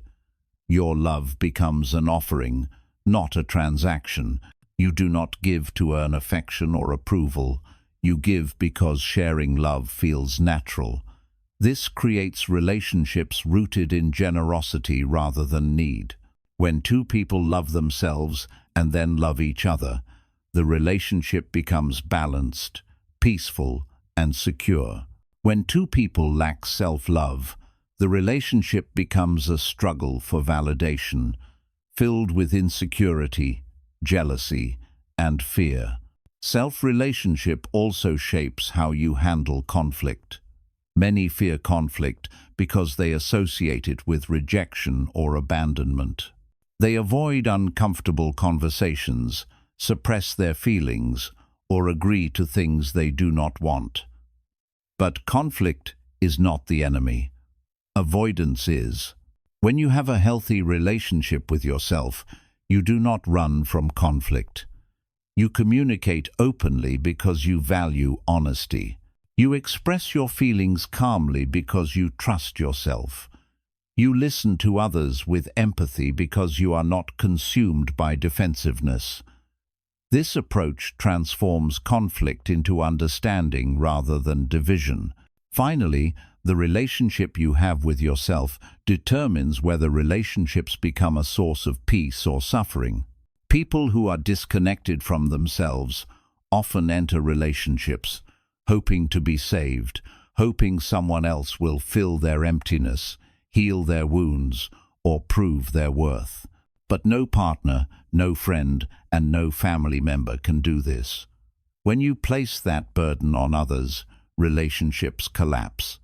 They were never meant to carry what only your own self-relationship can provide.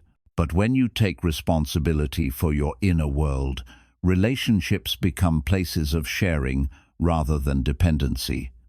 They become spaces of growth rather than survival. In the end, the relationship you build with yourself is the longest and most important relationship you will ever have. Every other relationship is temporary. People come and go, circumstances change. Even the closest relationships will experience distance at some point, but you will always live with yourself. You are the one constant in your life. When this inner relationship is loving, respectful, honest and kind, it becomes your anchor. You navigate life from strength instead of fear. You connect with others from fullness instead of emptiness. You love without losing yourself, and you let go without breaking. Build a relationship with yourself that feels safe, compassionate, and truthful. Treat yourself as someone worthy of love and respect.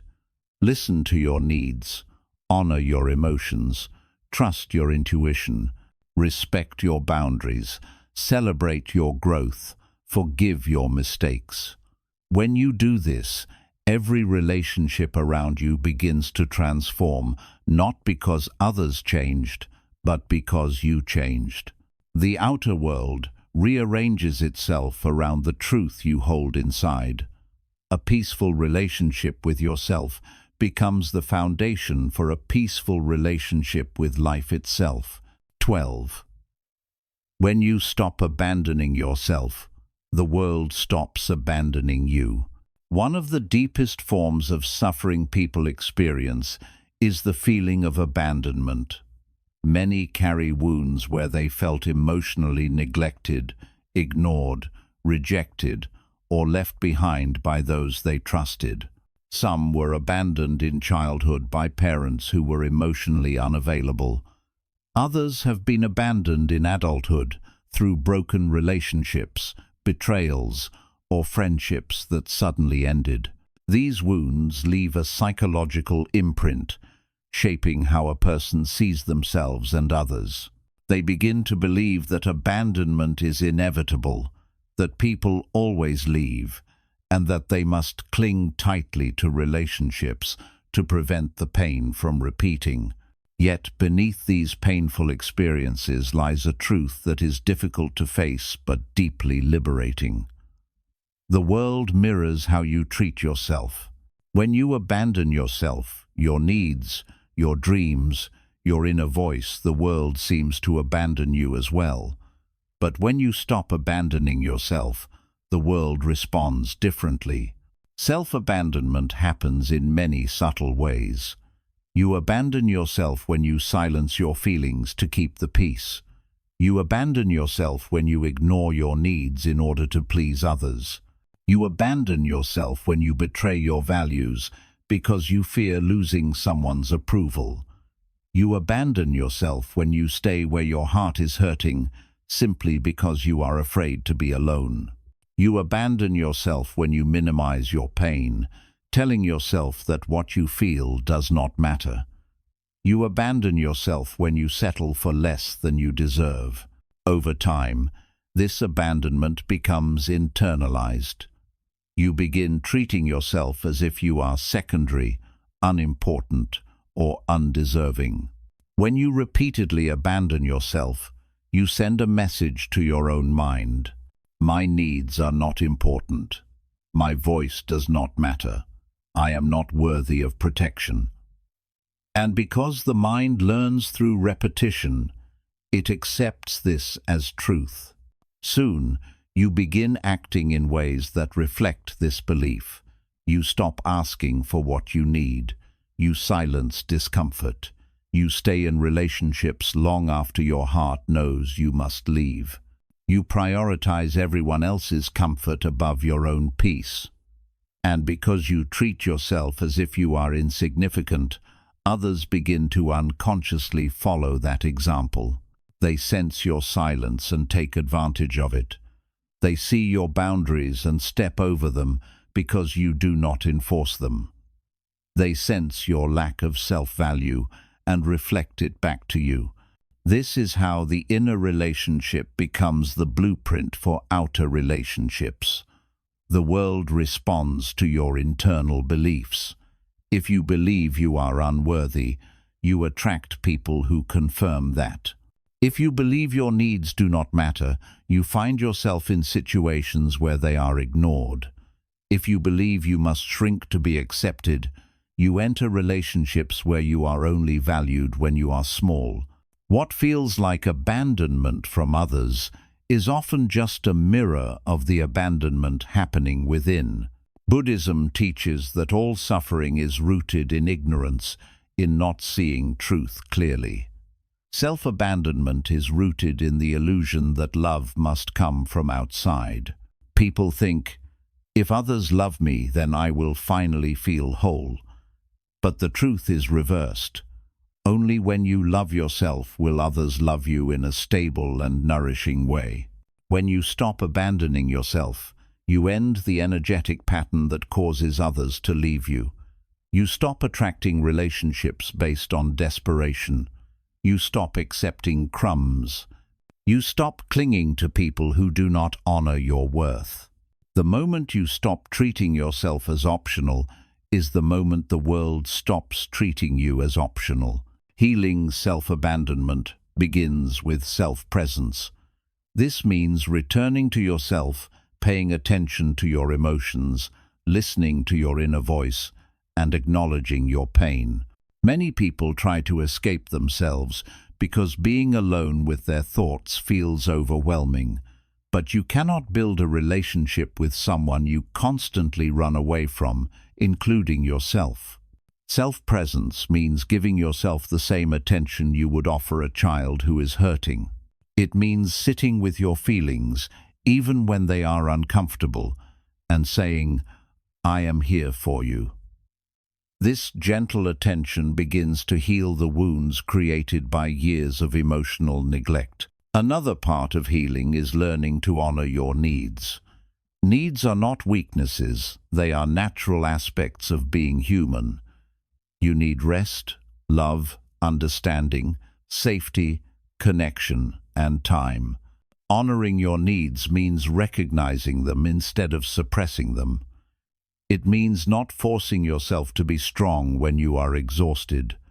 It means not pretending to be unaffected when something hurts. It means creating time for solitude when your spirit is overwhelmed.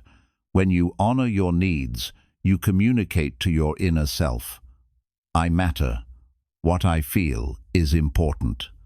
This builds inner safety. Boundaries are another expression of self-loyalty. Many fear setting boundaries because they worry others will leave. But a relationship that ends because you honored your boundaries is a relationship that was never safe for your heart to begin with. Boundaries are not walls. They are lines that protect your inner world. They tell others how to treat you.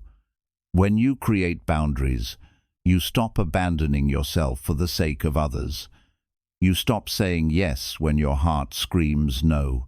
You stop sacrificing your well-being to avoid confrontation. This strengthens your inner trust, the belief that you will protect yourself no matter what. Self-abandonment also happens when you reject your inner voice, your intuition.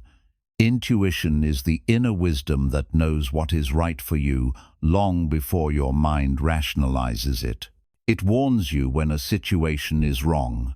It nudges you toward your growth. But because many have been taught to value external voices above their own, they silence their intuition. They choose paths approved by others rather than paths that nourish their soul. Every time you silence your intuition, you abandon yourself. Healing requires learning to trust your inner knowing. When you listen to it, you create an inner bond that cannot be broken. Self-forgiveness is also essential. Many abandon themselves because they carry shame or guilt from the past. They believe they are unworthy of love because of mistakes they made. They punish themselves by denying happiness. But Buddhism teaches that mistakes are teachers, not identity. You cannot grow without making mistakes. Forgiving yourself allows you to return to yourself with compassion. It allows you to see your past not as a prison, but as a lesson.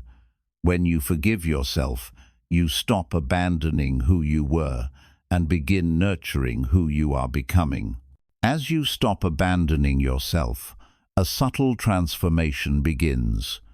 You become more grounded. You feel safer within your own presence. You no longer anxiously chase people, hoping they will stay. Instead, you trust that those meant for your life will remain, and those who leave are simply making space for something better. You no longer shrink in relationships. You speak with clarity. You express your needs. You take up space without apology. This confidence changes how others see you. They begin to respect you more deeply. They listen more carefully. They treat you as someone who matters. When you stop abandoning yourself, you also change the type of people you attract. You no longer attract those who take more than they give. You no longer find comfort in chaos. You no longer confuse intensity with love. Instead, you attract relationships rooted in mutual respect. People who value authenticity rather than convenience. People who support your growth instead of hindering it. This shift does not require effort. It happens naturally because your inner state has changed. You no longer vibrate with the energy of abandonment. You vibrate with the energy of self-belonging. As self-loyalty grows, you begin to feel at home within yourself. Loneliness loses its power. Being alone no longer feels empty because you are no longer absent from yourself. You can sit in silence without fear because your own presence feels comforting. This inner belonging is one of the deepest forms of peace. It frees you from needing to hold on to anyone. It frees you from desperation. It gives you the strength to walk away from what hurts, not because you are cold, but because you are loyal to yourself. Eventually, the world responds to this loyalty. The relationships you build begin to mirror your inner respect. The paths you take begin to align with your truth. Life stops feeling like a desperate chase and becomes a natural unfolding. You stop searching for someone to stay because you have already committed to staying with yourself. You stop fearing abandonment because you know you will never abandon yourself again. In the end, no abandonment is more painful than the abandonment of self, and no healing is more powerful than returning to yourself. When you stand by your own heart with unwavering loyalty, the world learns to stand with you. When you stop abandoning yourself, the world stops abandoning you, not because everyone suddenly changes, but because you have changed the way you allow the world to treat you. You have become a sanctuary for your own soul, and that is where true love begins. 13. Your inner peace is your true wealth. When you value yourself, you stop trading your peace for anything. For most of human history, people have been told that wealth lies outside of them. They are taught that true security comes from money, possessions, status, influence, and recognition. So they chase endlessly, working harder, running faster, reaching higher. They sacrifice sleep, time, relationships, and even their health in exchange for a life they believe will someday make them happy.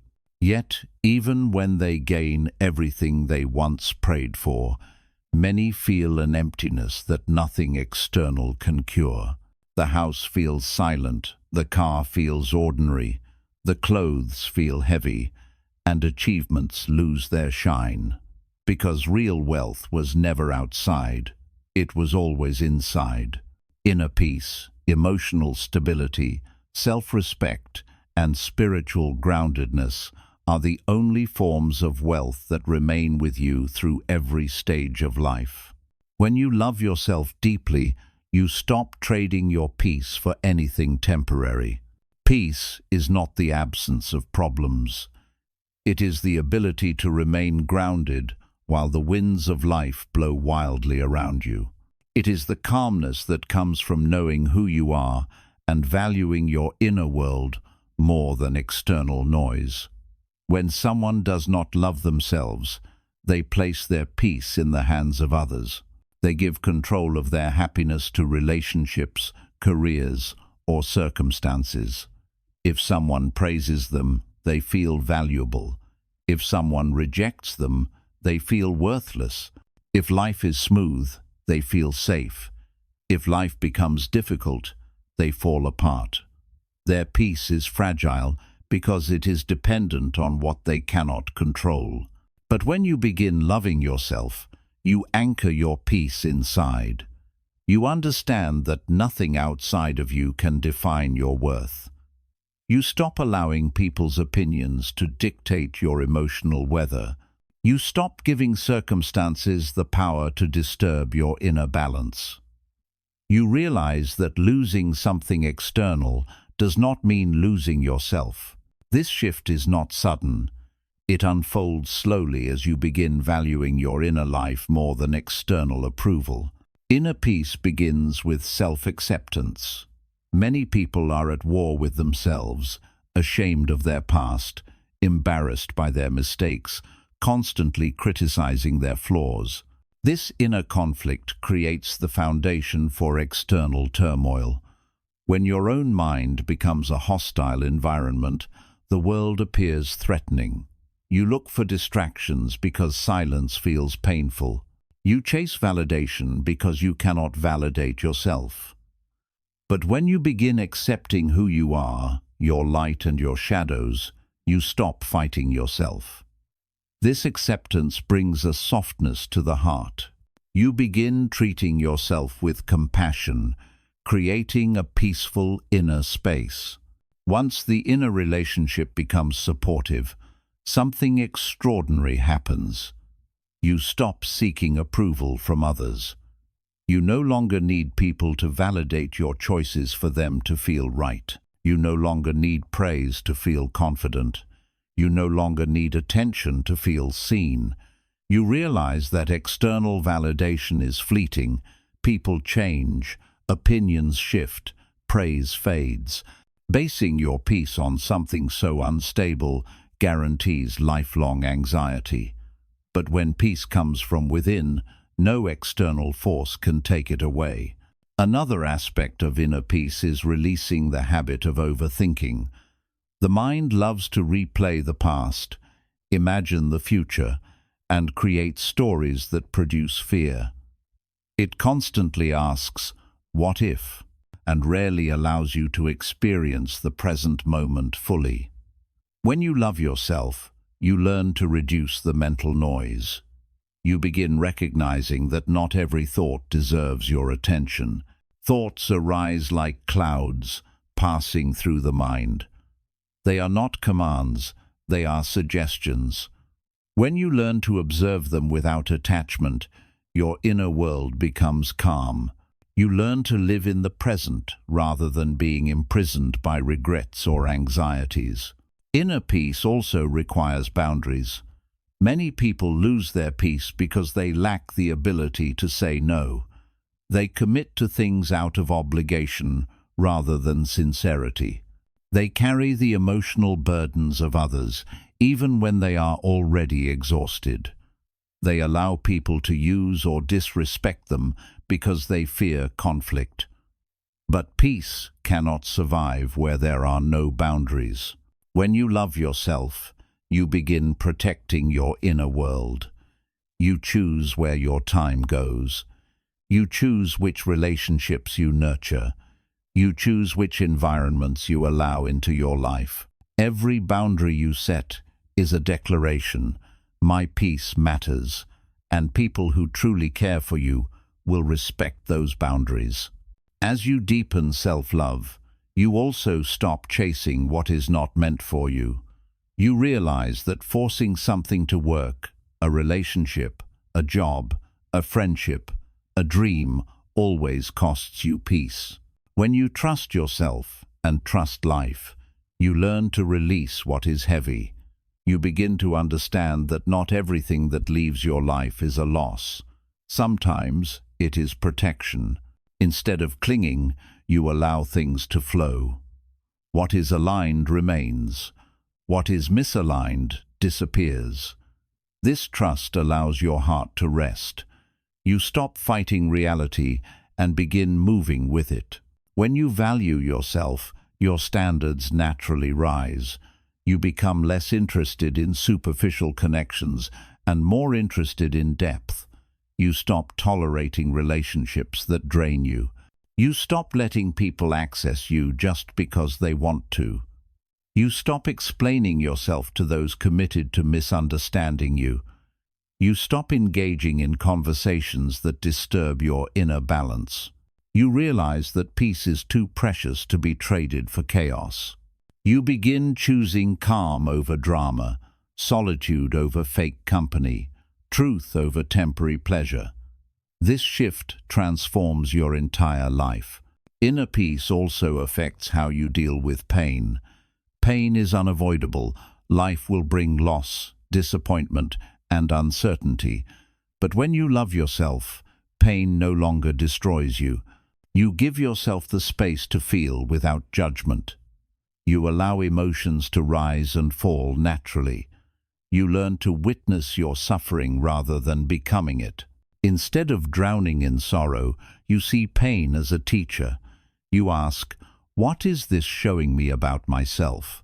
What is this encouraging me to release? Every painful experience becomes an opportunity for deeper self-understanding. With peace, pain becomes growth rather than destruction. When you value yourself, you also stop rushing. The world glorifies speed, fast results, fast success, fast answers. But true fulfillment unfolds slowly. When you rush, you move away from your center. You compare yourself to others. You pressure yourself to perform. You overlook the beauty of the process. But when you live from self-love, you trust timing. You understand that what is meant for you cannot be taken.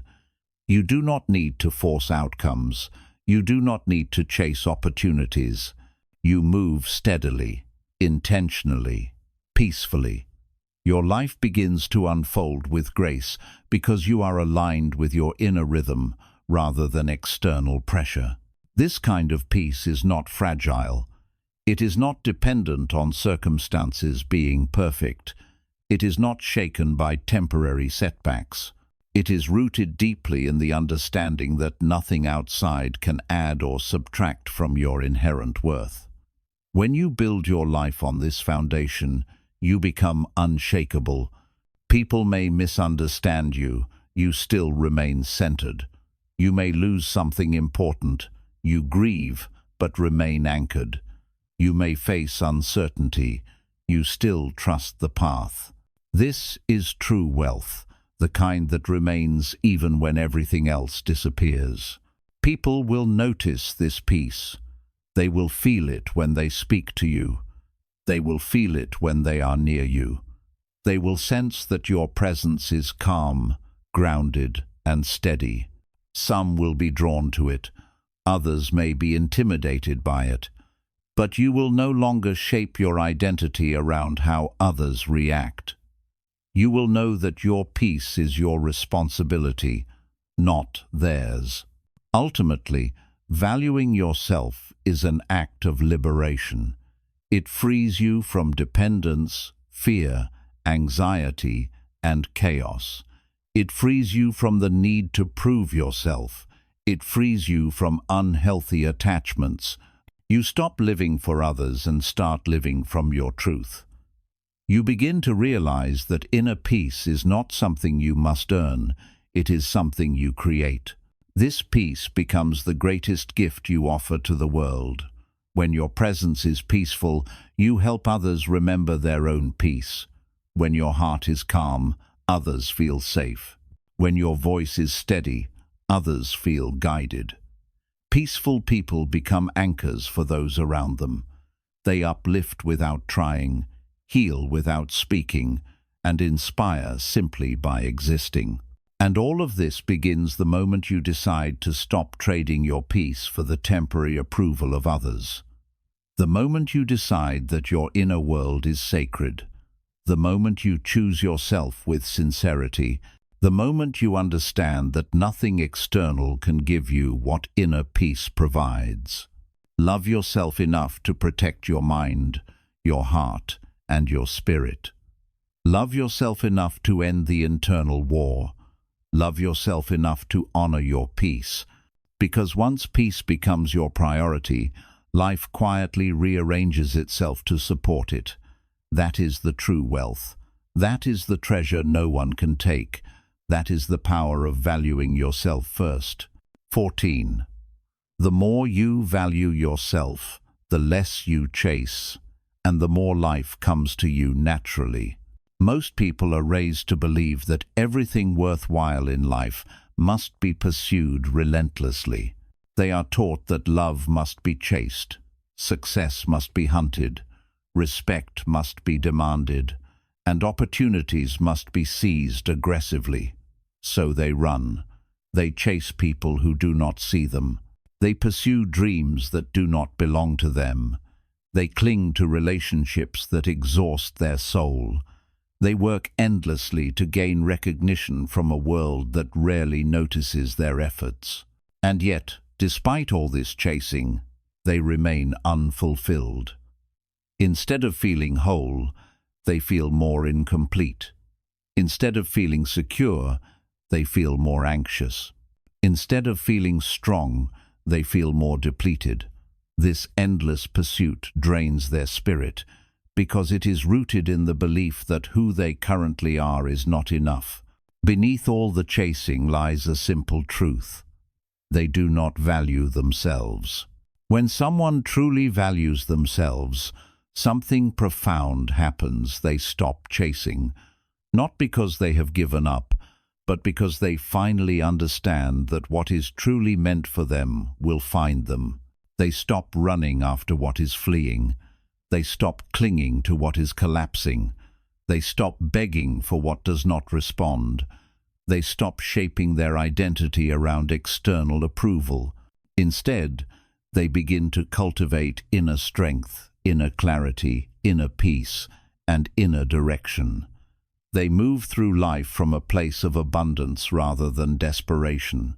And when they do, life itself begins to unfold differently. Chasing is a symptom of internal lack. People chase what they believe they are missing. They chase people because they believe they are incomplete alone. They chase success because they believe they are not enough without achievements. They chase validation because they believe their worth depends on others. They chase love because they believe they are unlovable without someone else's confirmation. But when a person learns to value themselves deeply, this belief dissolves. They realize that nothing outside can complete what is already whole within. They realize that love is something they carry inside, not a currency to earn through sacrifice. They realize that worthiness is not granted by others. It is intrinsic to their existence.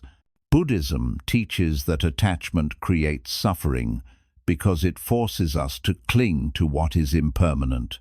Chasing is a form of attachment. It pulls us away from who we are into who we think we must become to be loved, seen, or accepted. But when you stop chasing, you return to yourself. You live in alignment with your inner truth rather than outside expectations. You no longer run after life. You allow life to flow toward you. This does not mean you stop working hard, dreaming big, or showing up with discipline. It means your actions come from peace, not desperation. You work because you are inspired, not because you fear being left behind. You dream because you feel worthy of the future, not because you are escaping the present. You show up because it is aligned, not because you hope someone will finally approve.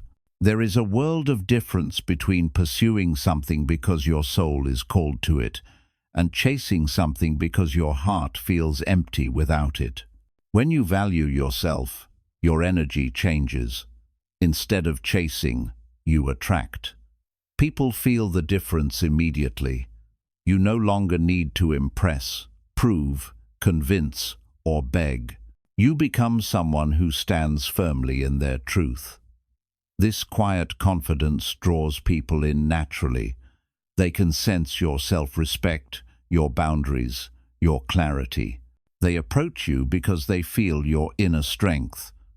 You no longer enter relationships hoping not to be abandoned.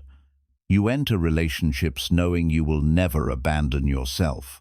This inner stability shifts the entire dynamic. You choose people who align with your values rather than anyone who shows temporary interest. The same is true for opportunities. When your energy is steady, calm, and self-assured, you begin to see possibilities where before you only saw limitations. New paths open. Unexpected invitations appear. The right people cross your path. You are guided toward what belongs to you. This is not coincidence, it is alignment. When your inner world stops fighting, your outer world becomes cooperative. What seemed distant becomes reachable. What seemed impossible becomes natural. Chasing is rooted in fear. Fear of not being enough. Fear of being alone. Fear of missing out. Fear of being forgotten. But fear cannot create a life of peace. When you value yourself, fear loses its power. You understand that losing something external cannot destroy you because your foundation is internal. You find security not in control but in trust. Trust in your own capacity. Trust in your inner wisdom. Trust in the unfolding of life. This trust allows you to move forward without anxiety. You take steps with clarity rather than panic. When you stop chasing, you also stop forcing relationships. Most suffering in love comes from trying to make someone care who does not. Trying to convince someone to stay who does not want to. Trying to fit yourself into someone else's life at the cost of your own. But when you value yourself, you understand that love should not require self-abandonment. You understand that mutual effort is essential. You understand that relationships are not meant to be one-sided battles. You understand that your presence is a gift, not something you must plead to offer. So, when someone does not choose you, you do not chase them, you release them. Because you know that someone who is meant for you will meet you without force. This same principle applies to dreams and ambitions. When you value yourself, you do not force paths that clearly resist you. You explore alternatives. You trust timing. You understand that obstacles are not signs of unworthiness, but invitations to shift direction or deepen patience. You no longer push against life aggressively. You move with it.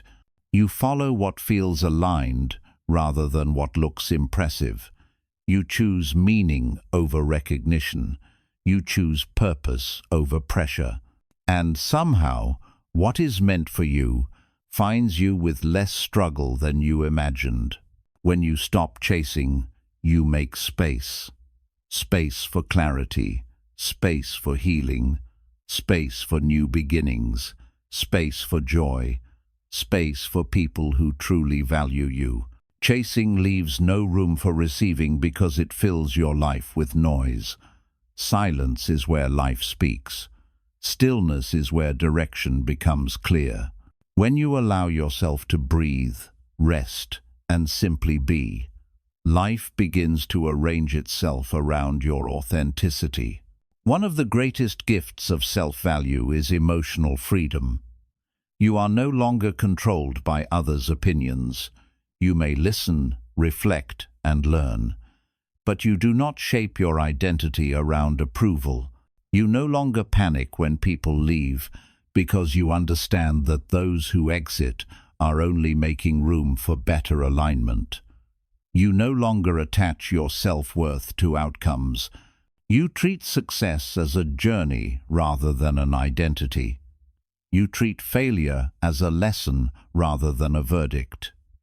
You begin to move through life with openness and curiosity rather than fear and urgency. This does not mean life becomes easy. Challenges still come. Loss still hurts. Unexpected events still arrive, but your relationship with life changes. You approach difficulty with patience. You approach uncertainty with trust. You approach endings with acceptance. You approach opportunities with calm confidence. Because you know that your worth is stable, enduring, and independent of circumstances. Self-value also deepens your relationship with time. When you chase, everything feels urgent. When you value yourself, you learn to move at your own rhythm. You understand that life is not a race.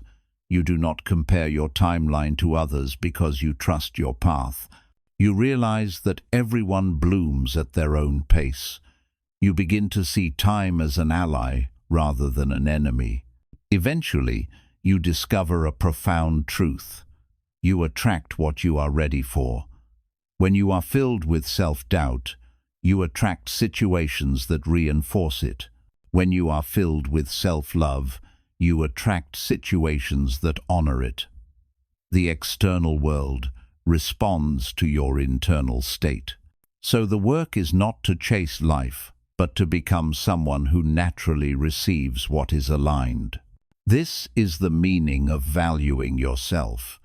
It transforms the way you move through existence. You stop running and start walking. You stop begging and start choosing. You stop forcing and start allowing. You stop fearing and start trusting. You stop shrinking and start expanding. Life becomes less about pursuit and more about presence, less about control and more about alignment, less about outcomes and more about authenticity. And slowly, without chasing, everything begins to come toward you. The right people, the right opportunities, the right experiences, the right lessons, and the right love. Not because you begged for them, not because you forced them, but because you finally understood your worth. And the universe always responds to those who value themselves. 15. The more you know yourself, the less you need from others. Self-understanding ends emotional hunger. Human beings spend a remarkable portion of their lives trying to understand other people. They study behavior, observe speech, analyze emotions, and try to decode the intentions of those around them. They want to know why others act the way they do, why they love or leave, why they come close or pull away. Yet, while they invest time trying to understand others, very few spend time truly understanding themselves. This is the paradox. Most of the emotional suffering people experience does not come from others, but from the lack of understanding of themselves. When you do not know who you are, what you value, what you believe, or what your heart needs, you walk through life uncertain, anxious, and dependent. You seek clarity from others because you cannot find it within. You seek love from others because you cannot feel it within. You seek approval from others because you cannot grant it to yourself. Self-understanding is the deepest form of love you can offer yourself. It is the devotion of turning inward, listening patiently to your inner voice, and studying your own truth. Most people fear this journey because they have been taught to look outward for answers. They believe that their identity must be shaped by the expectations of others. They define themselves by their roles, achievements, or relationships. But these things are temporary. The only part of you that remains constant is your inner being, the part untouched by external noise. When you begin to understand who you are beneath the surface, emotional hunger dissolves. You stop needing people to fill you because you no longer feel empty. The journey of knowing yourself begins with curiosity. You start asking important questions. What makes me feel alive? What drains my spirit? What environment nourishes me? What relationships feel safe? What beliefs guide my decisions? What makes me anxious and why? What do I fear losing the most? What do I desire, and what wound feeds that desire? These questions pull you inward. They help you separate your truth from the expectations that society, family, and past experiences placed upon you. They allow you to see yourself more clearly. Many people fear self-understanding because they are afraid of what they will discover. They worry they might find flaws, insecurities, regrets, or unresolved pain. But these things already exist inside you, whether you acknowledge them or not. By avoiding them, you allow them to control you unconsciously. But when you turn inward with compassion, you begin to see that every burden you carry has a story. Every wound formed for a reason. Every insecurity grew from an experience. Instead of judging yourself, you begin to understand yourself. And understanding dissolves shame. When you understand your emotional patterns, you no longer blame yourself for your reactions. You begin to see their origins. A fear of abandonment comes from being abandoned. A fear of failure comes from being shamed for mistakes. A fear of rejection comes from being rejected when you tried to express your truth. These emotional scars are real, but they do not define you. Understanding them gives you space to heal rather than react. When you know why you feel what you feel, you gain freedom. Self-understanding also helps you realize that not every desire reflects your truth. Some desires are born from wounds. A person who never felt loved may crave constant affection. A person who always felt overlooked may crave attention or admiration. A person who grew up in chaos may crave control. When you begin understanding these deeper origins, you stop allowing your wounds to dictate your choices. You begin making decisions from wisdom rather than emotional hunger. This is how emotional maturity develops. One of the greatest transformations that occurs when you know yourself is that you stop needing external validation. Most people crave validation because they have never validated themselves. They wait for others to affirm their worth, judge their success, or celebrate their growth. But validation from others is unstable. It changes with time, mood, and perspective. When you rely on it, your emotional state becomes fragile. But when you understand yourself, you no longer require approval to feel secure. You know who you are, and that is enough. This does not mean you become isolated or indifferent. It means your connection with others becomes healthier. You no longer cling to relationships out of fear of losing them. You do not tolerate disrespect because you understand your value. You do not chase people because you know you are complete. Self-understanding creates emotional independence. You begin choosing relationships based on mutual respect rather than fear. You allow people to come and go without losing yourself. This inner stability allows love to flow naturally rather than being forced.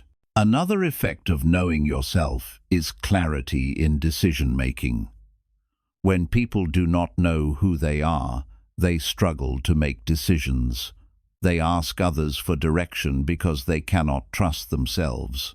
They fear choosing wrong because they do not know what aligns with their heart. But when you understand your values, boundaries, and desires, decisions become simpler. You choose paths that resonate with your truth. You say no to what feels wrong without guilt. You recognize opportunities that match your purpose. Life becomes less chaotic because your inner compass is active. This inner compass is your intuition, the quiet voice within that always knows what is right for you. Many people cannot hear this voice because their mind is loud with fear, anxiety, and external opinions. But when you begin understanding yourself, your intuition becomes louder. You start trusting this inner wisdom. You no longer need constant advice because you can hear your own guidance. You begin differentiating between fear and intuition. Fear restricts, intuition nudges. Fear says, "You are not enough." Intuition says, "You are ready." Knowing yourself allows you to hear the difference. Self-understanding also helps you recognize your emotional needs. Many people suffer because they do not know what they need. They feel sad without knowing why. They feel anxious without knowing the source. They feel disconnected without knowing what is missing. But when you understand yourself, you recognize the signals your heart sends.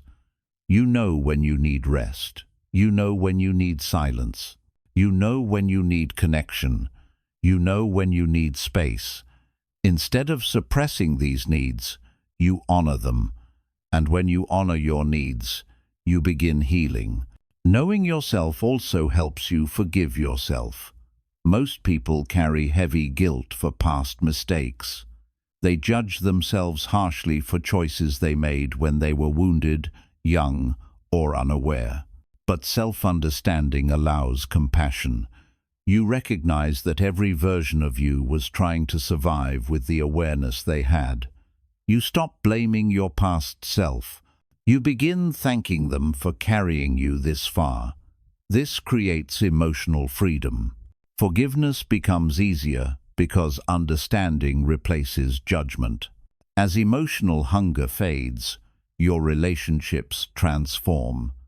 You no longer enter relationships trying to be completed. You enter relationships to share your completeness. You become more generous with love because you do not fear losing it. You become more honest because you do not fear rejection. You become more compassionate because you understand yourself and thus understand others. Self-understanding breeds empathy. You begin seeing that others are also shaped by wounds, fears, and memories. Instead of reacting to their behavior, you respond with wisdom. This deepens your ability to love without losing yourself. When you know yourself, you also stop comparing your life to others. Comparison is a symptom of identity confusion. People compare when they do not know who they are. They measure their worth based on someone else's journey.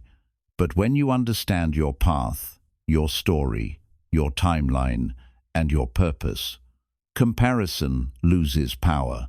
You no longer look sideways. You look inward. You trust your journey, even when it looks different from others. You stop rushing because you know growth cannot be forced. You stop competing because you realize life is not a race. Self-understanding also brings peace. When you know your triggers, you can disarm them. When you know your wounds, you can heal them. When you know your fears, you can face them. When you know your gifts, you can develop them. When you know your boundaries, you can protect them. Peace is not the absence of emotion. It is the ability to meet emotion with clarity. You stop drowning in feelings because you know where they come from. You stop running from discomfort because you understand its purpose. You stop fearing solitude because you enjoy your own presence. Ultimately, knowing yourself ends emotional hunger. You stop searching for someone or something to complete you because you realize you were complete all along. You stop expecting the world to give you what you can give yourself: love, acceptance, validation, and clarity. This does not make life dull or disconnected. It makes life richer. You begin relating to others from fullness rather than emptiness. You begin giving without expecting. You begin loving without clinging. You begin expressing without fearing judgment. You begin living with confidence rather than uncertainty. The greatest journey you will ever take is inward. When you reach the center of yourself, you find peace, you find truth, you find wholeness. And when you return to the world, you participate with openness rather than hunger.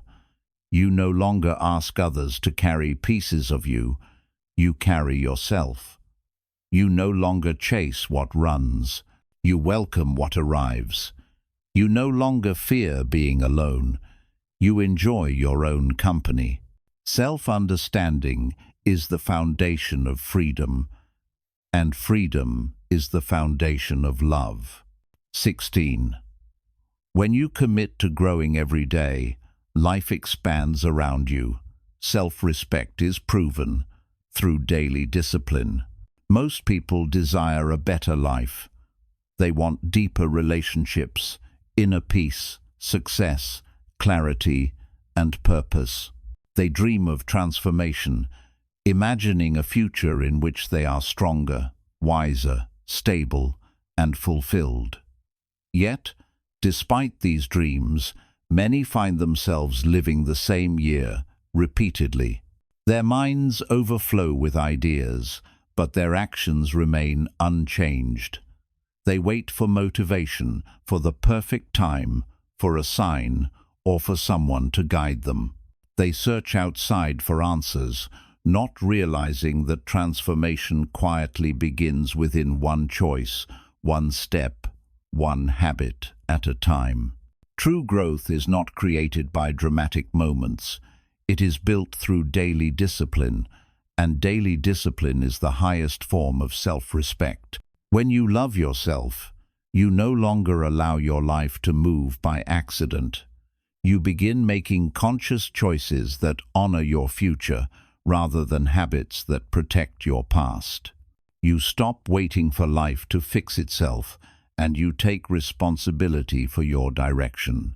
Every meaningful change in your life will start with a small internal decision. I will show up for myself today. This decision, repeated daily, becomes a philosophy, a way of being. When you commit to your growth every day, life cannot remain the same. It must expand to reflect who you are becoming. Growth is not always dramatic or visible. It rarely looks glamorous. Sometimes it looks like waking up earlier to sit with silence. Sometimes it looks like practicing patience when anger rises. Sometimes it looks like leaving a conversation that does not align with your values. Sometimes it looks like reading instead of watching noise. Sometimes it looks like speaking your truth. Sometimes it looks like saying no. Sometimes it looks like taking a walk to clear your mind instead of drowning in worry. These moments are quiet, subtle, and often unnoticed by others. But every small act of discipline builds a stronger version of you. Daily discipline is proof that you value yourself. It means you are willing to do what is necessary, even when it is uncomfortable, inconvenient, or unexciting. Anyone can make promises to themselves. Discipline is fulfilling them. It is easy to dream. Discipline is the bridge between dream and reality.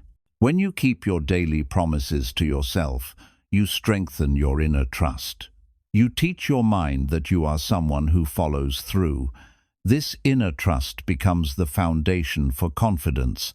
People think confidence comes from talent or luck, but true confidence comes from self-trust, knowing you will show up, no matter what.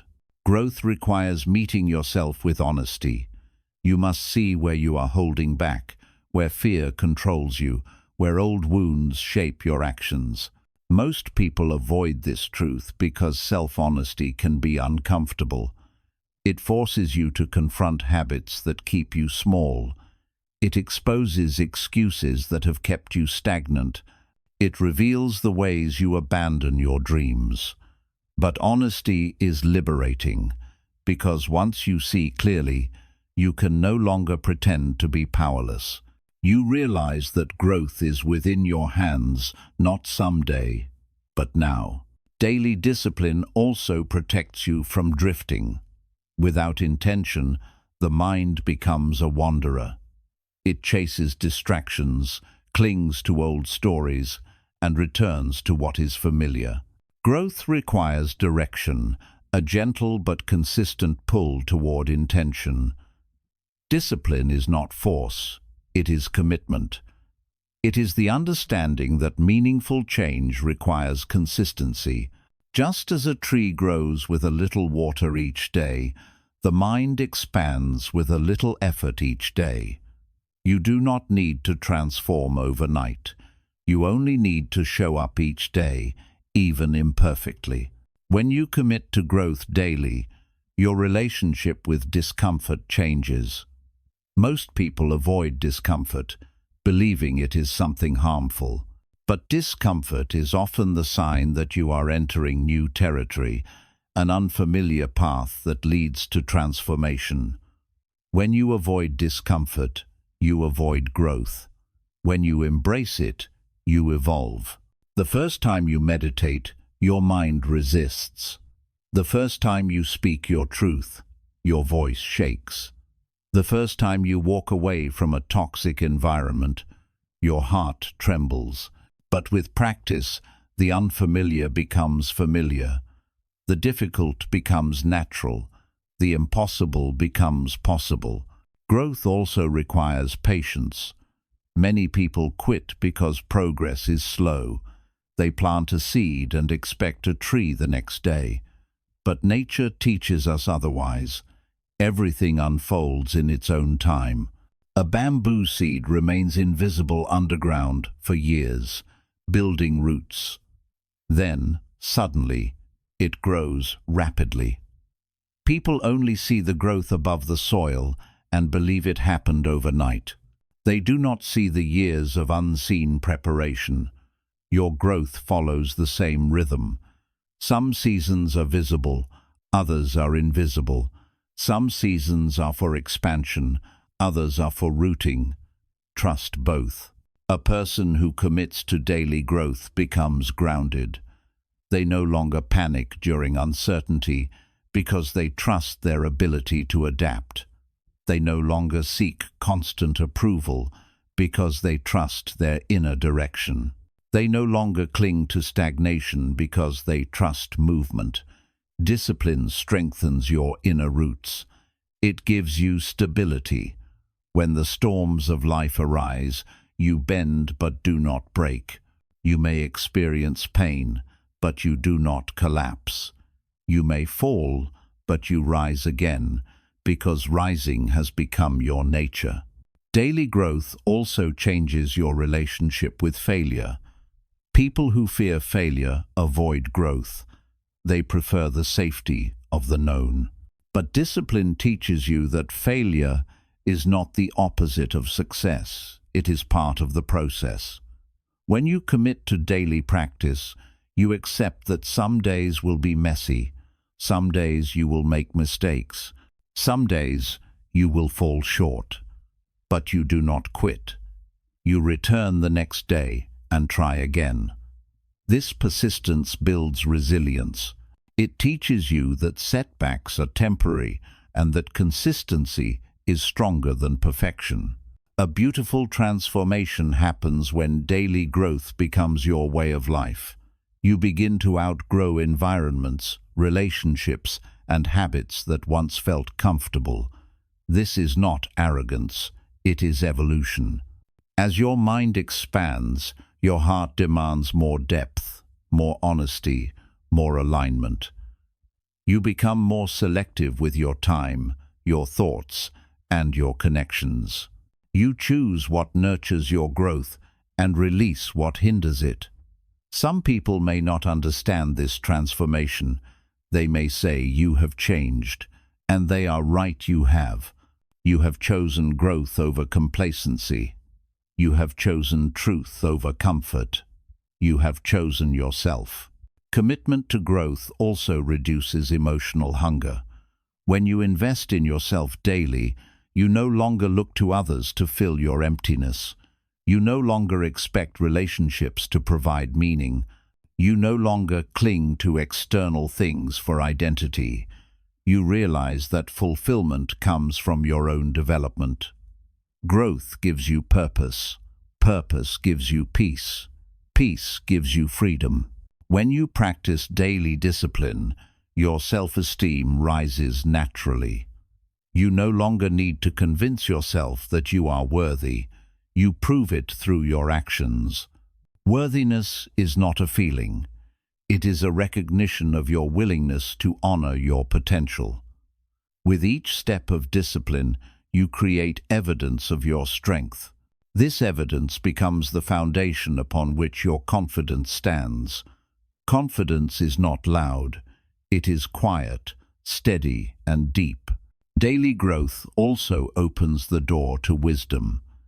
As you grow, you begin seeing patterns in life. You notice how your thoughts shape your experiences.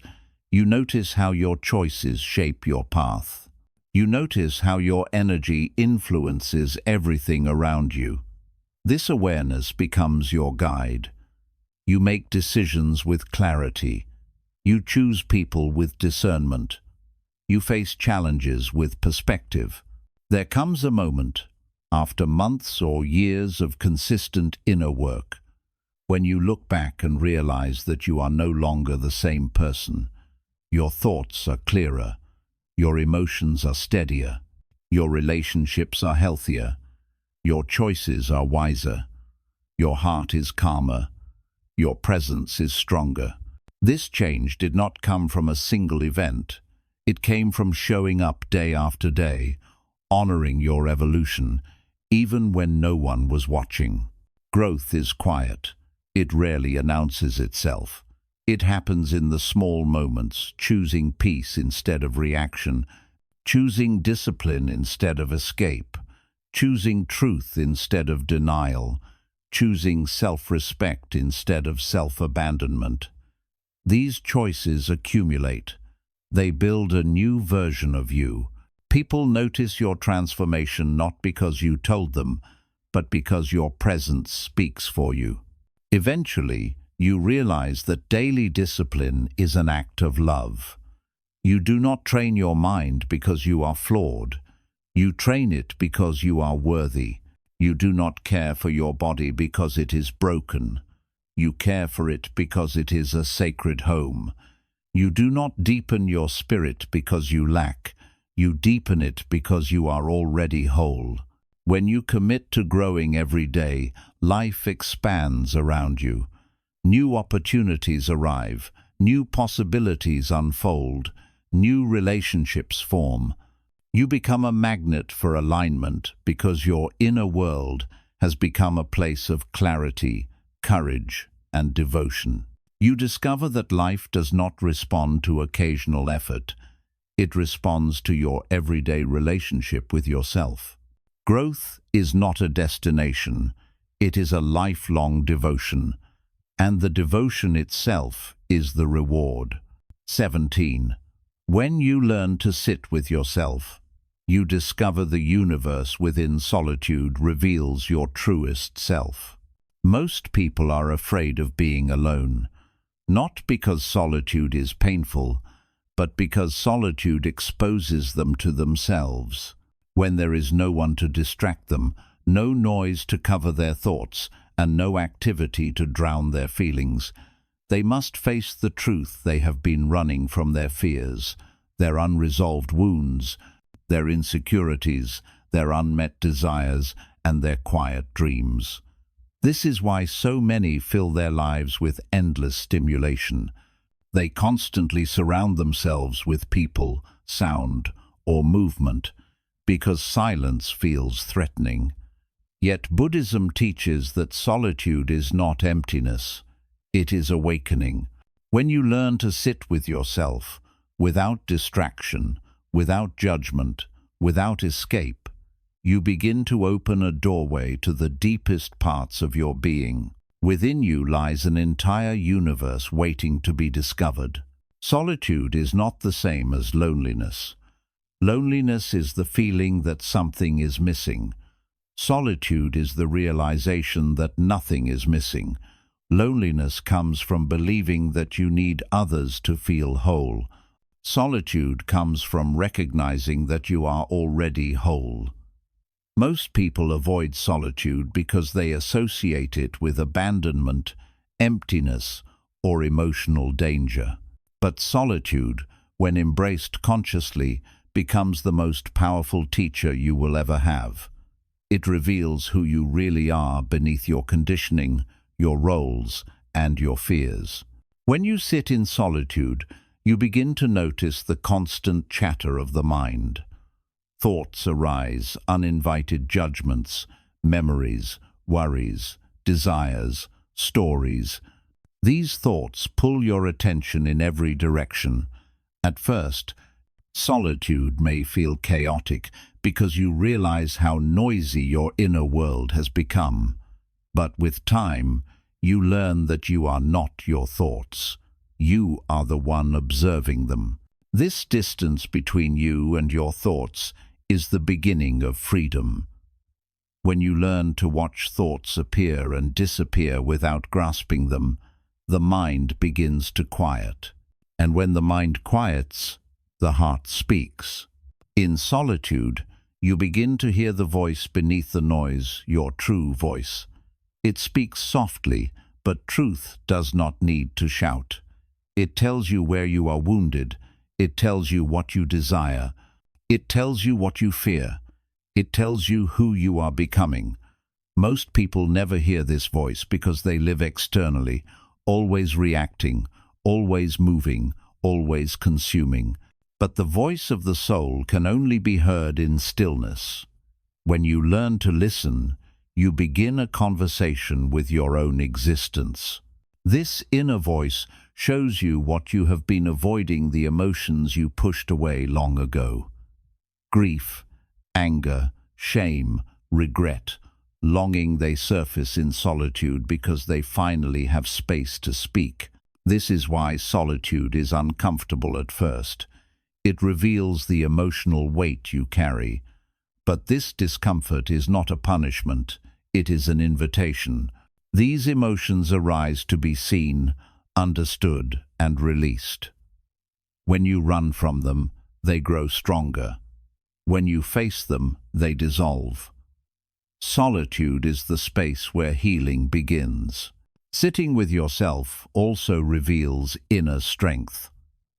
The mind often tells you that you cannot handle your feelings, that you need others to soothe your pain, or that silence will consume you. But as you sit alone, you begin to discover that you are more resilient than you ever imagined. You realize that you can hold your own sorrow, comfort your own heart, and guide your own mind. You become your own protector instead of seeking protection from the world. Your sense of self grows not from external validation, but from inner stability. When you become comfortable in solitude, your relationship with others transforms. You no longer cling to people out of fear. You do not enter relationships to fill an inner void. You do not tolerate disrespect out of loneliness. You begin choosing people from a place of inner fullness, not emotional hunger. You give love freely without losing yourself. You enjoy companionship, but you do not depend on it for identity. You know that you can be alone and be at peace. This is true independence, not rejection of others, but wholeness within yourself. Solitude also reveals your deepest passions and purpose. When you are constantly influenced by external voices, society, family, culture, friends, it is difficult to know what you truly want. You may follow paths that others choose for you. You may chase dreams that are not yours. You may suppress your inner calling because you fear judgment. But when you sit alone, those quiet callings rise to the surface. You begin to sense which direction in life feels authentic. You recognize the activities that nourish your spirit. You reconnect with forgotten dreams. You see clearly what your heart longs to express. Purpose arises naturally when you remove external noise and listen inward. One of the greatest gifts of solitude is self-sufficiency. You learn to enjoy your own company. You discover beauty in silence, meaning in stillness, and companionship in your own presence. Instead of fearing empty time, you begin to cherish it. You read, reflect, meditate, walk in nature, or simply sit. You feel connected not to busyness, but to existence. This self-sufficiency does not make you cold or distant. On the contrary, it makes you more open, compassionate, and stable in relationships because you are no longer driven by insecurity or fear. Learning to sit with yourself also teaches patience. Today's world moves quickly. People rush from one moment to the next, seeking stimulation to avoid discomfort. But solitude slows you down. It teaches you that not every moment needs to be filled. It teaches you to breathe, to observe, to savor. You begin appreciating simple experiences, a warm cup of tea, a quiet morning, a small insight, a gentle breeze. These simple moments become sacred because you are fully present. Solitude also reveals interconnectedness. When you go deep within, you begin to sense that you are not a separate entity. You feel connected to all beings, to nature, to existence itself. This recognition dissolves loneliness. Even when you sit physically alone, you do not feel isolated. You feel part of something immense and infinite. Your heart opens to compassion naturally because you see yourself in others. This awareness is the essence of spiritual awakening. As you deepen your ability to sit with yourself, fear begins to fade. Most fear comes from the unknown, and the greatest unknown is yourself. When you explore your inner world, you dissolve the mystery. You see your patterns, your darkness, your light. You understand your triggers. You recognize your strengths. You become familiar with your own energy. This inner familiarity creates confidence. You are no longer intimidated by silence. You are no longer terrified of emptiness. You realize that everything you were afraid of within yourself is manageable, understandable, and transformable. In solitude, you also reclaim your energy. When you constantly focus on others, their needs, expectations, emotions, you lose connection with your own. But solitude brings your energy back inward. You stop leaking attention everywhere. You gather your strength. You fill your inner reservoir. Then, when you return to the world, you can give from overflow rather than emptiness. Eventually, solitude becomes your sanctuary, not because you reject the world, but because you carry peace inside. You go into solitude not to escape life, but to understand life. Each time you return from solitude, you are renewed, clearer, stronger, more grounded. You begin to realize that solitude is not a place, it is a state of being. You can be surrounded by people and still feel deeply connected to yourself. You can be alone in a room and feel deeply connected to the universe. When you learn to sit with yourself, you discover that nothing outside can disturb your inner world unless you allow it. You understand that peace is not something given, it is something cultivated. You understand that fulfillment does not come from the external, but from connection with your own presence. You understand that wisdom does not come from constant learning, but from listening to the quiet truth inside. The greatest journey is not across oceans or mountains. It is the journey inward. It is the journey toward your deepest self. When you sit with yourself long enough, you meet the part of you that is unchanging, your true nature. Beneath your personality, your wounds, your fears, your memories, and your desires lies a vast stillness. That stillness is your true self, untouched, pure, steady, and whole. And once you find it, you will never fear being alone again, because solitude will no longer feel like emptiness, it will feel like coming home. 18. Real peace begins when you stop competing with others. The only competition that matters is with your previous self. Many people spend their entire lives comparing. They compare their looks, their money, their relationships, their intelligence, their success, and even their happiness. They measure themselves against strangers online, acquaintances they barely know, and illusions they see in society. Every comparison becomes a silent declaration: I am not enough. This mindset chains the heart to constant dissatisfaction. No matter what they achieve, there is always someone ahead of them, richer, prettier, stronger, more talented, more accomplished. The race never ends, and the finish line never comes. This is why comparison is called theft. It steals joy, peace, and presence from the one who indulges in it. Buddhism teaches that suffering arises from craving, and comparison is a subtle form of craving, the desire to be what someone else is instead of embracing who you already are. The tragedy of comparison is not that others are better, it is that you stop seeing your own beauty. You abandon your own path, your own rhythm, and your own nature in the pursuit of someone else's journey. You forget that every human being is unique, with different timing, different purpose, different struggles, and different seasons. Trying to match your life to someone else's is like expecting a tree to bloom on the same day as every other tree in the forest. Nature does not compare, it simply unfolds.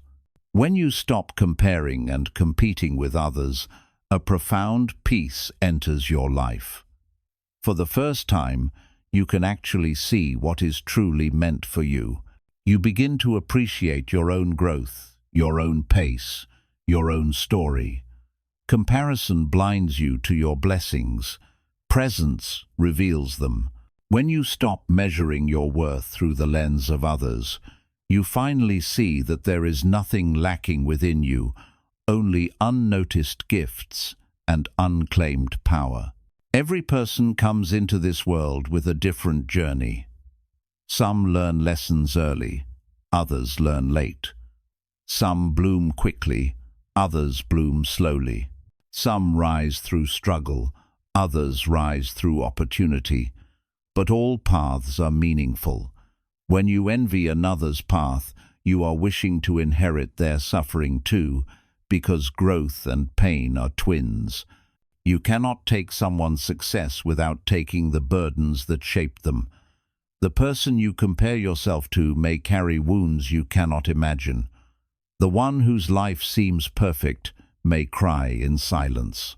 The one you admire from afar may be desperately wishing for peace. You only see the surface. You never see the soul beneath it. Comparison is also unfair to yourself, because you compare your struggle to someone else's highlight. You compare your internal battles to their external expressions. You compare your failures to their victories. But those victories were born from years of work, doubt, sacrifice, and often heartbreak. To compare your beginning to someone else's middle or your middle to someone else's end is to misunderstand life entirely. You can only grow from where you stand, not from where someone else stands. True peace begins when you shift your gaze inward. The only competition that matters is with your previous self, the person you were yesterday. If today you are even slightly more patient, more thoughtful, more disciplined, more loving, more aware, more aligned than yesterday, then you are succeeding. Growth is not measured by speed, but by sincerity. Each small step forward is a victory. Even standing still in mindfulness is progress compared to running blindly in comparison. When you compete only with your former self, life becomes lighter. You no longer rush. You no longer panic when others succeed. Instead, you feel inspired.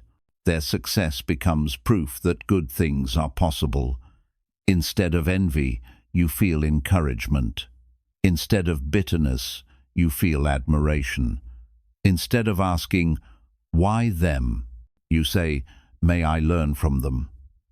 This shift is powerful. It transforms jealousy into guidance. It turns resentment into wisdom. It dissolves the barrier between you and others because you understand that everyone is walking home at their own pace.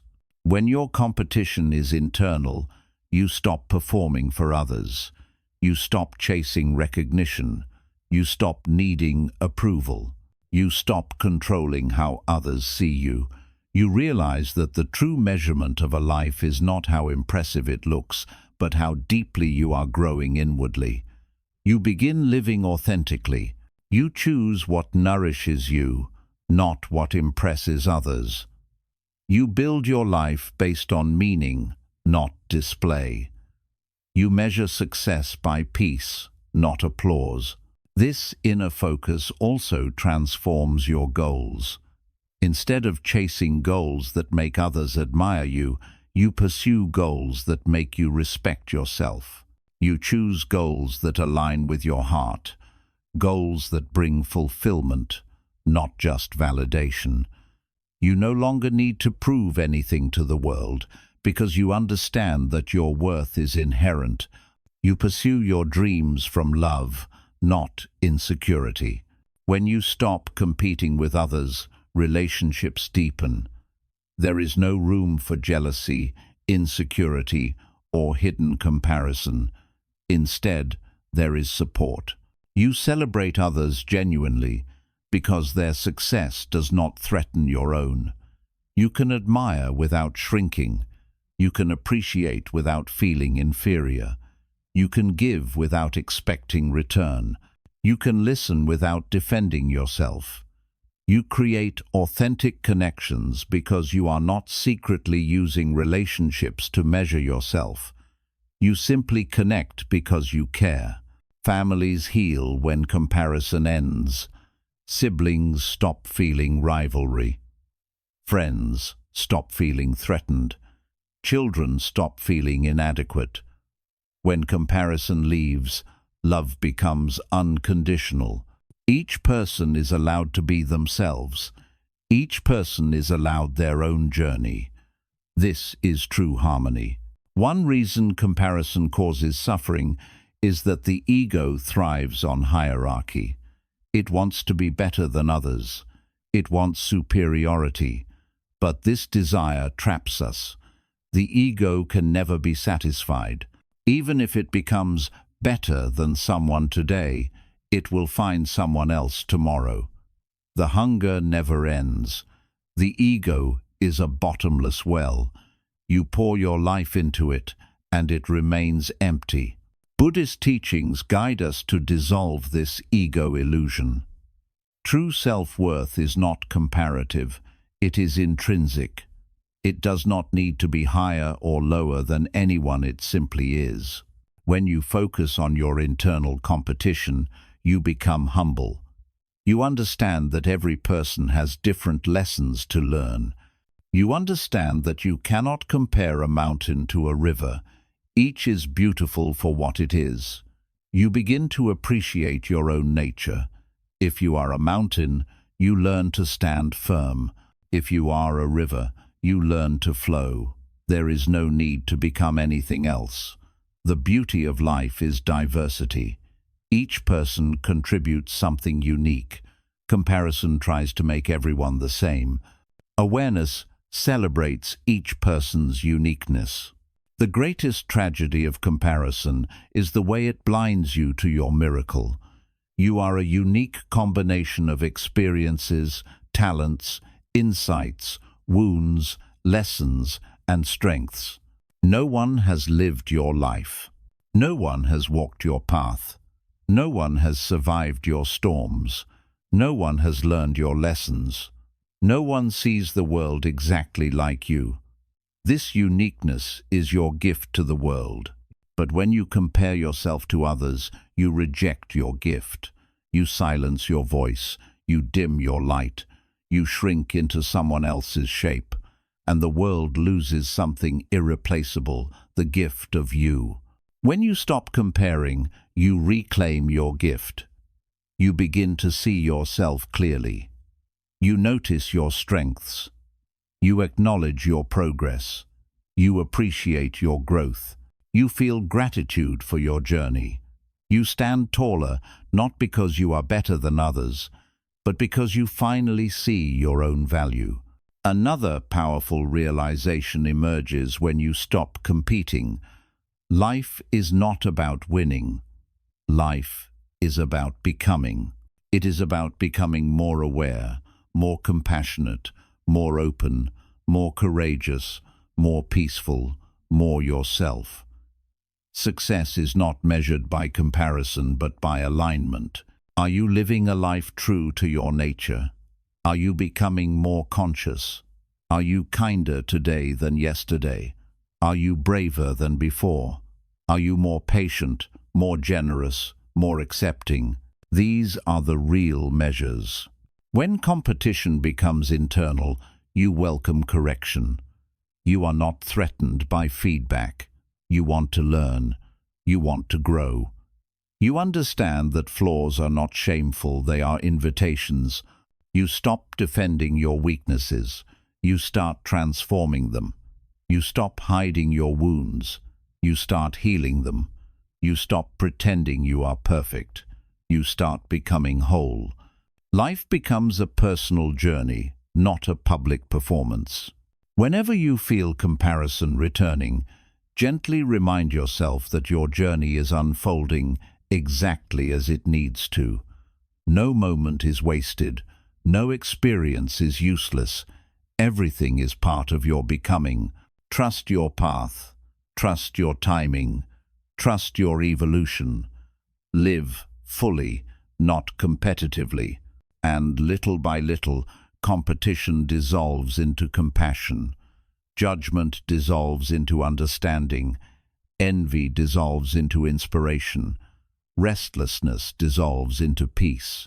You realize that the only person you need to be better than is the person you were yesterday, nothing more. And suddenly, life becomes beautifully simple. 19. Your healing begins when you stop asking others to understand you. The journey of self-acceptance is yours alone. So much of human suffering comes from the constant desire to be understood. People exhaust themselves trying to explain their pain, their intentions, their choices, and their dreams to others. They believe that if others could just understand them, they would finally feel accepted, validated, and at peace. But the truth is, no matter how deeply you explain yourself, there will always be people who misunderstand you. Some will misjudge your actions, no matter how pure your intentions. Some will doubt your dreams, even when they burn brightly within you. Some will minimize your struggles, even if you carry mountains in your heart. And some will simply never see you for who you truly are, not because you are unworthy, but because their vision is limited by their own experiences, fears, and beliefs. The craving to be understood is natural. Humans are social creatures. We long to feel seen, heard, and acknowledged, but when this longing becomes dependence, it becomes suffering. If your peace relies on another person understanding your inner world, then your peace will always be fragile. You will forever be at the mercy of someone else's perception, which is shaped by their own wounds, biases, and illusions. Buddhism teaches that true peace arises when you stop trying to control how others see you and instead focus on how you see yourself. Inner alignment matters more than external approval. Most people misunderstand because they are not truly listening. They hear through the filter of their own experience. They interpret through the lens of their own past. They judge based on their own insecurities. They respond not to what you say, but to what your words trigger within them. This means that no matter how perfectly you explain yourself, their understanding will always be incomplete. And that is not your fault. It is simply the nature of two different worlds trying to interpret each other. Every person lives inside their own universe. No two universes are the same. This is why self-acceptance becomes a spiritual necessity. When you accept yourself fully, your flaws, your history, your desires, your fears, your strengths, you no longer need others to validate your inner truth. You stop pleading for people to understand your heart. You stop justifying your wounds. You stop explaining your path. You simply walk it. You understand that your journey is sacred, and sacred things are not always meant to be explained, defended, or displayed. They are meant to be lived. Self-acceptance does not mean isolation. It means inner security. It means knowing that your worth does not rise or fall based on how others perceive you. It means giving yourself permission to evolve without seeking permission. It means trusting yourself even when others doubt you. It means respecting your inner timeline even when others rush you. It means holding space for your pain without needing someone else to approve of it. Many people wait for understanding before they heal. They think, if someone could just see what I'm going through, I would feel better. But healing does not wait for the world to catch up. Healing begins the moment you stop outsourcing your emotional needs. When you learn to witness your pain with compassion, you become your own healer.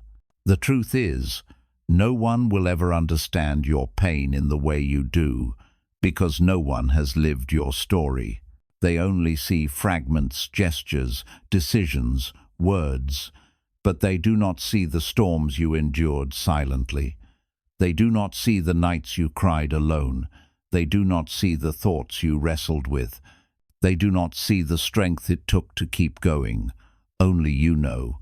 Only you have witnessed every chapter of your life. This is why self-understanding is more important than being understood by others. When you understand your wounds, you can heal them. When you understand your patterns, you can break them. When you understand your desires, you can pursue them. When you understand your fears, you can transform them. When you understand your worth, you can honor it. Self-understanding is liberation because it frees you from needing external confirmation. One of the most painful truths is realizing that some people will misunderstand you even if you give them your heart. They will misinterpret your boundaries as rejection. They will mistake your silence for anger. They will label your authenticity as arrogance. They will see your growth as distance. They will call your dreams unrealistic. They will call your sensitivity weakness. They will call your kindness naivety. But their interpretation is a reflection of them, not of you. The mind sees what it is trained to see. A fearful mind sees threat. A wounded mind sees betrayal. A closed mind sees limits. You cannot control the lens through which others view you. You can only control how deeply you know yourself. The moment you stop forcing others to understand you, emotional freedom begins. You stop arguing with perception. You stop justifying your existence. You stop defending your choices. You stop shrinking your truth to make others comfortable. You stop translating your soul into a language that others refuse to learn. And in this freedom, you discover peace, a quiet, steady, grounded peace that comes from living in alignment with your inner truth rather than external expectations. Self-acceptance brings clarity. Instead of asking, "Why don't they understand me?" you begin asking, "Do I understand myself?" Because often, the lack of outer understanding mirrors a lack of inner clarity. When you take the time to truly know yourself, your needs, your values, your boundaries, you no longer feel lost when others misinterpret you. You realize that their confusion does not change your truth. Your inner compass becomes stronger than external noise. Self-acceptance also strengthens boundaries. When you no longer rely on others for validation, you can enforce boundaries without guilt. You can say no without explanation, walk away without fear, and protect your peace without apology. Boundaries are not walls. They are doors intentionally opened or closed, depending on what nurtures your well-being. When you accept yourself, you no longer allow others to define you. Their misunderstanding does not shake you. Their disapproval does not break you. Their disbelief does not stop you. You stand firm, not in arrogance, but in clarity. The desire to be understood often comes from childhood wounds. Many people grew up in environments where their feelings were ignored, shamed, mocked, or dismissed. They learned to perform for acceptance. They learned to hide their true selves to stay safe. Their voices were silenced, so now they seek understanding from others in adulthood, hoping to receive what they never got as children. But healing requires giving yourself what the past could not provide. When you become the nurturing presence you once needed, patient, kind, attentive, the inner child heals. You stop looking outward for understanding because you have finally looked inward with compassion. When you accept yourself, you develop emotional maturity. You no longer break when someone does not agree with you. You no longer feel wounded when someone misunderstands you. You no longer chase after people to prove your worth. You allow misunderstanding to exist without losing your peace. This does not mean you do not care about others. It means you care about yourself enough to stop trying to control what cannot be controlled. Understanding yourself does not require explaining yourself. Your life is not a courtroom. You are not on trial. You do not owe anyone a defense. Your choices are your own. Your pain is your own. Your healing is your own. And whether others understand or not does not define the legitimacy of your experience. Pain does not need permission to be real. Dreams do not need approval to be pursued. Healing does not need witnesses to be valid. Over time, you learn that those who are meant for you will feel you without explanation. They will sense your heart even when you are silent. They will respect your path even when it differs from theirs. They will stand with you not because they fully understand you, but because they honor your truth. These are your people. The rest will fall away naturally. Let them. When you stop needing others to understand you, you connect more deeply with life. You become present. You begin noticing the beauty in ordinary moments. You stop performing. You start living. You stop reacting. You start responding. You stop chasing acceptance. You start expressing authenticity. You stop explaining your worth. You start embodying it. Self-acceptance is the highest form of love. It does not mean you stop growing. It means you grow because you value yourself. It means you give yourself space to evolve. It means you honor your personal timeline. It means you forgive your past selves. It means you love yourself even when you are messy, uncertain, and still learning. Healing begins the day you stop asking others to understand you, because that is the day you finally begin to understand yourself. Asha, life begins to transform. When you stop forcing and start allowing, what is meant for you flows naturally. Most of the suffering we experience does not come from life itself, but from the way we try to control it. We cling, we force, we push, we demand, we manipulate, and we chase outcomes that are not aligned with our current season. We want things to unfold according to our timeline, our expectations, and our desires.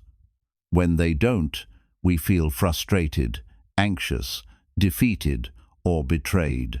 We believe that if we just try harder, if we just push longer, if we just refuse to let go, things will eventually bend to our will. But life is not designed to be controlled. It is designed to be witnessed, understood, and allowed. The river does not flow backward because we insist. The tree does not bloom in winter because we plead. And the fruit does not ripen overnight because we are impatient. Buddhism teaches that peace arises when we surrender the illusion of control. This does not mean we become passive or careless. It means we learn to act with clarity, then release our grip on how the results should appear. We give our best energy to the moment, and then allow life to unfold in its natural rhythm. This state is called non-attachment, the freedom that comes when we act without clinging to the outcome. When we force life, we work against its natural flow. We try to hold on to relationships that have already ended. We chase opportunities that are not meant for us. We cling to ideas that no longer fit who we are becoming. We try to remain in seasons that have already passed. This resistance creates suffering because we are fighting what already is. Acceptance is not defeat, it is wisdom.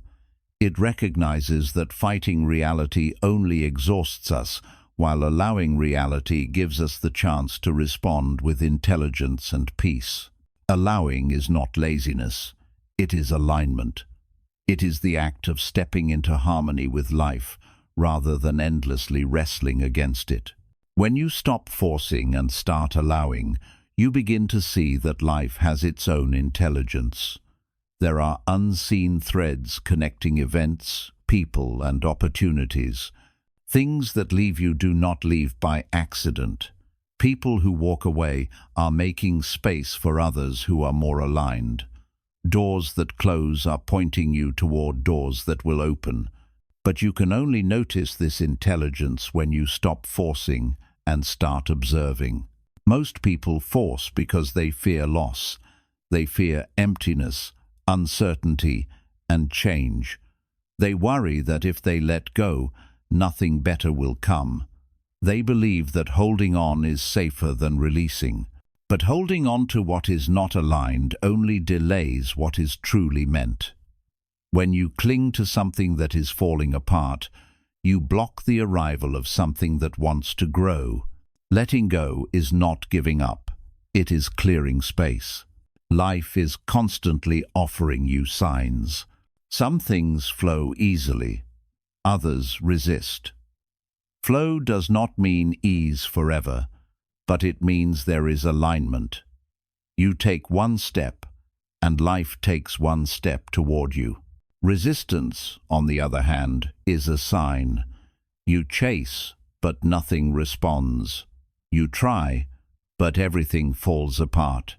You force, but nothing settles. This is not failure, this is direction.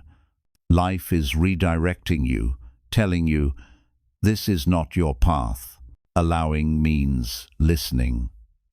Too often, we are so busy trying to make life conform to our expectations that we fail to notice what it is trying to teach us. We ignore our intuition, we ignore repeated signs, we ignore inner discomfort.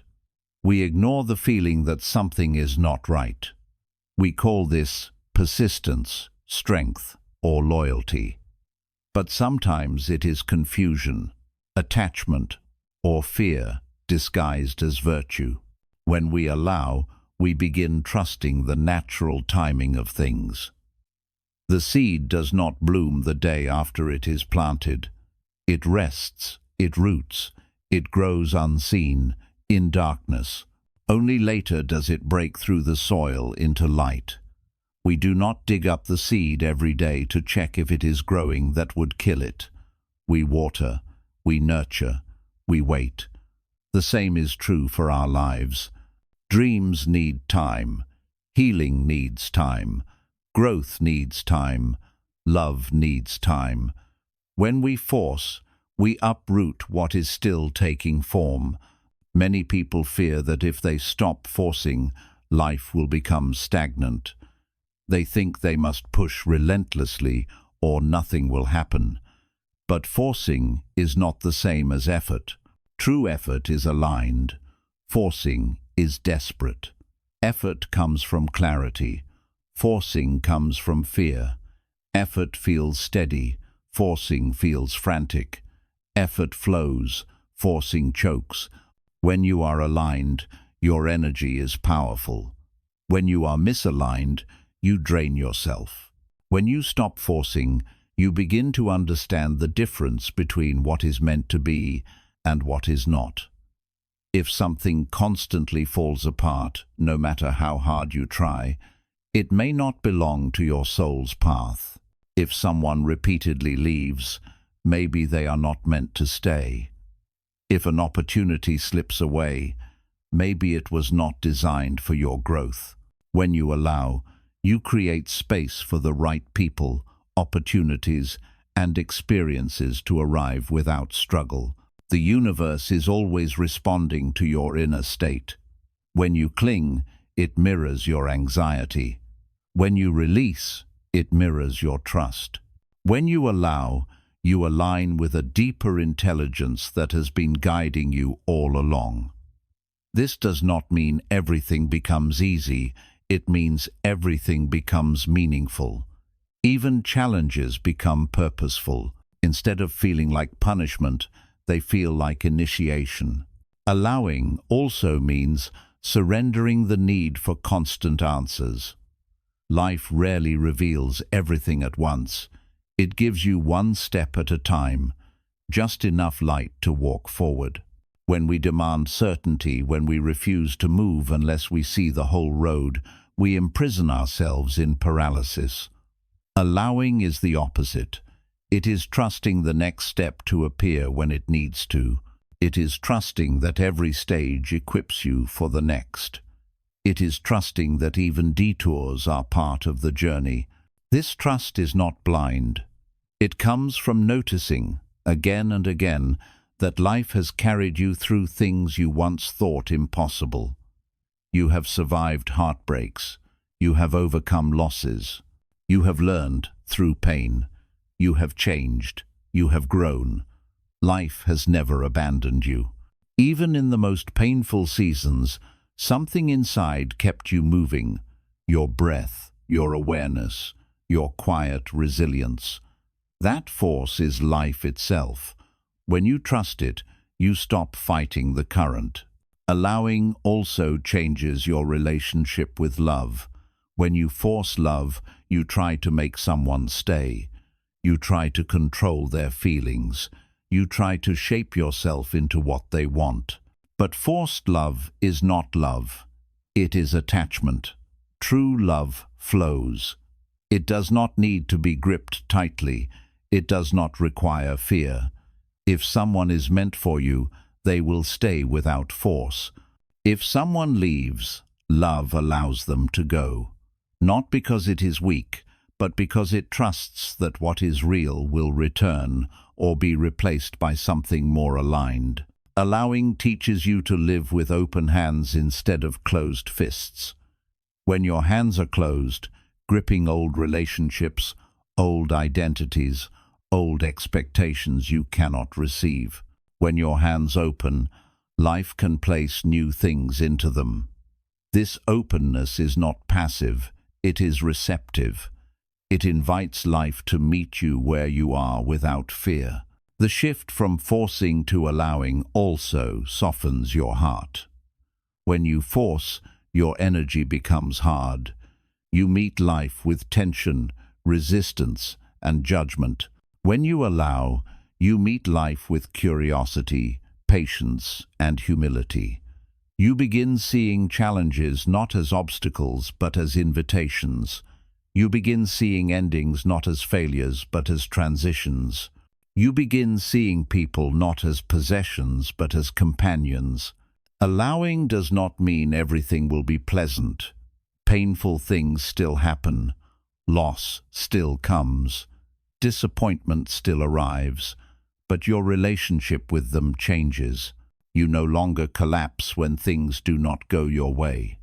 You trust there is a reason. You trust timing. You trust that something is rearranging behind the scenes. This trust gives you an inner calm that nothing external can shake. There comes a moment when you look back and realize that the things you lost were the very things that made space for your evolution. The relationships that ended gave you freedom. The dreams that collapsed led you to bigger ones. The opportunities that slipped away protected you from paths that were not meant for you. The pain you resisted became the teacher you needed. The moments you surrendered became the doorway to transformation. This is the quiet power of allowing. It does not shout. It does not demand. It simply invites you into harmony with life.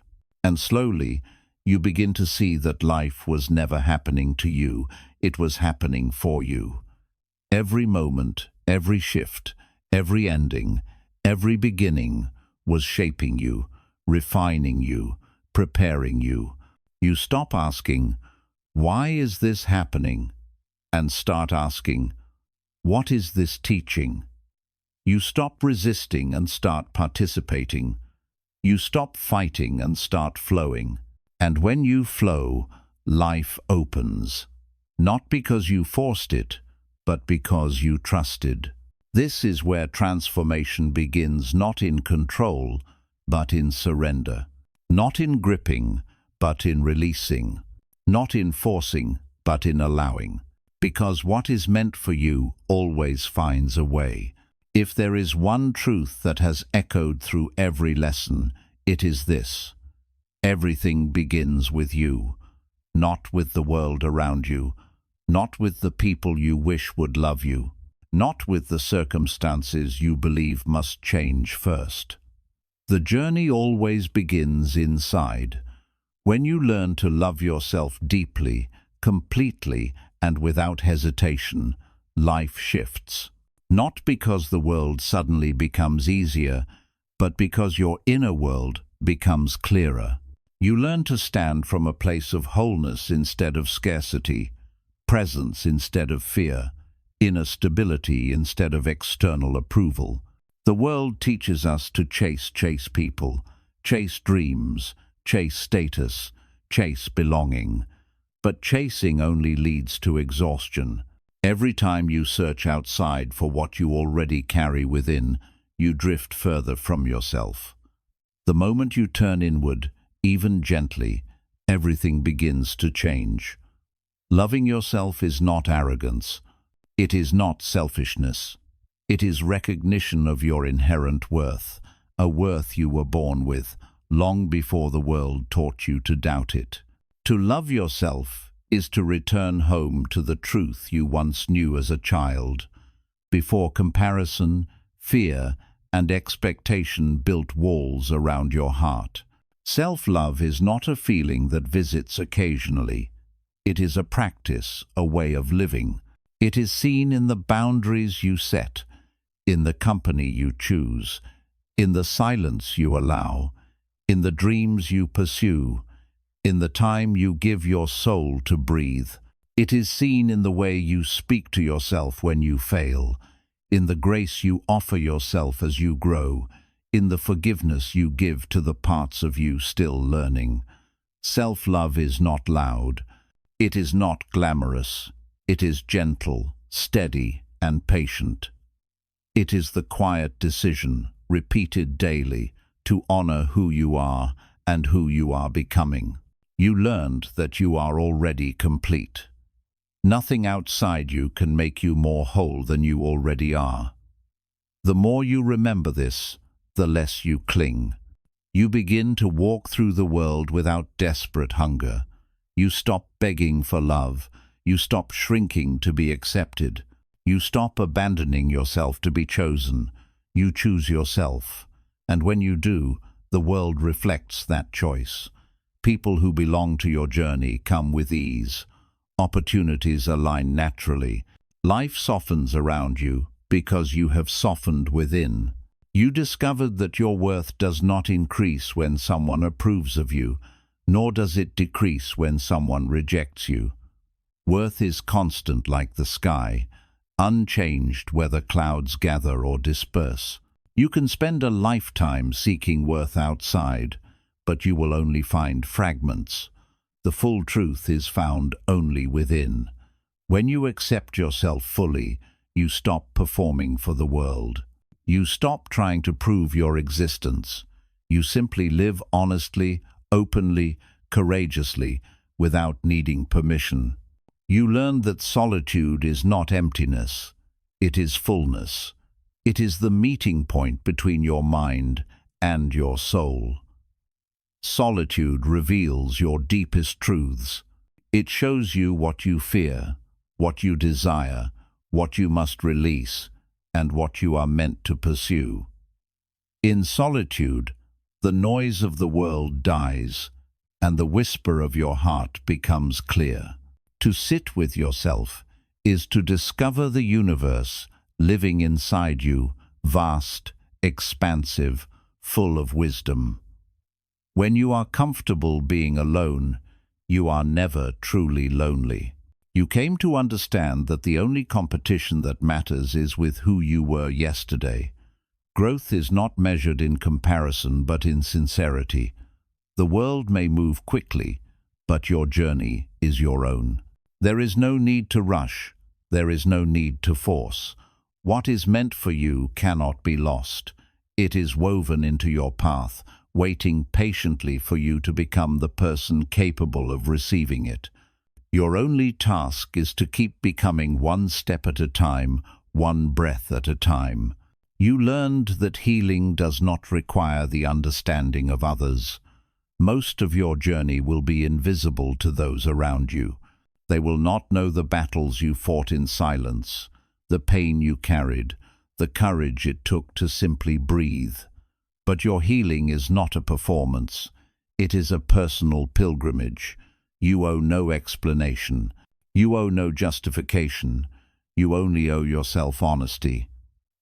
The moment you stop asking others to understand you, you reclaim the energy needed to understand yourself.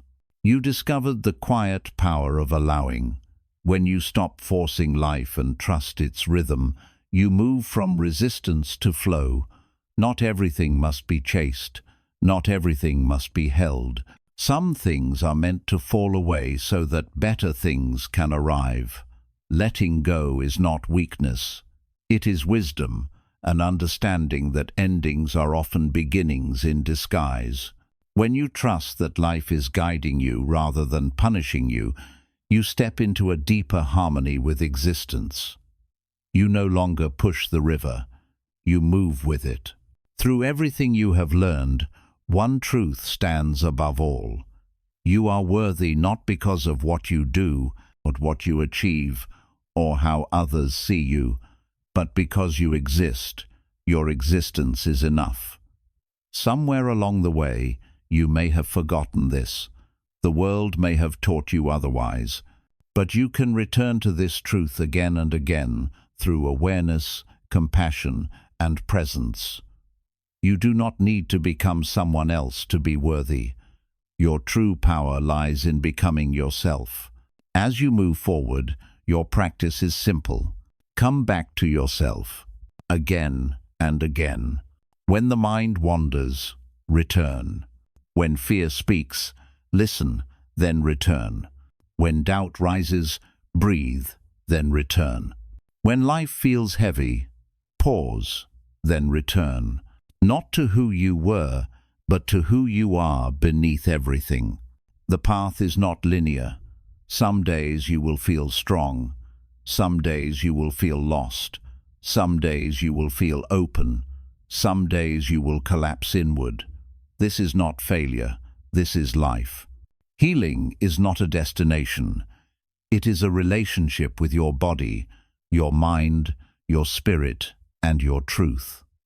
The goal is not to arrive. The goal is to deepen, soften, awaken, and remember. As you continue, surround yourself with what nourishes you, people who speak honestly, spaces that give you peace, words that expand your perspective, silence that reconnects you. And when life becomes chaotic, return to the practices that ground you: breathing, stillness, reflection, solitude. These are not escapes, they are pathways back to yourself. Remember, you are not here to impress the world. You are here to express your truth. You are not here to chase love. You are here to embody it. You are not here to become someone else. You are here to remember who you have always been beneath the noise: whole, worthy, complete. You are a universe learning to know itself, a river learning to trust its flow, a soul learning to return home. And as you learn to love yourself first, deeply and unapologetically, everything that is meant for you begins to move toward you, not because you chased it, but because you became aligned with it. This is where life truly begins, inside you.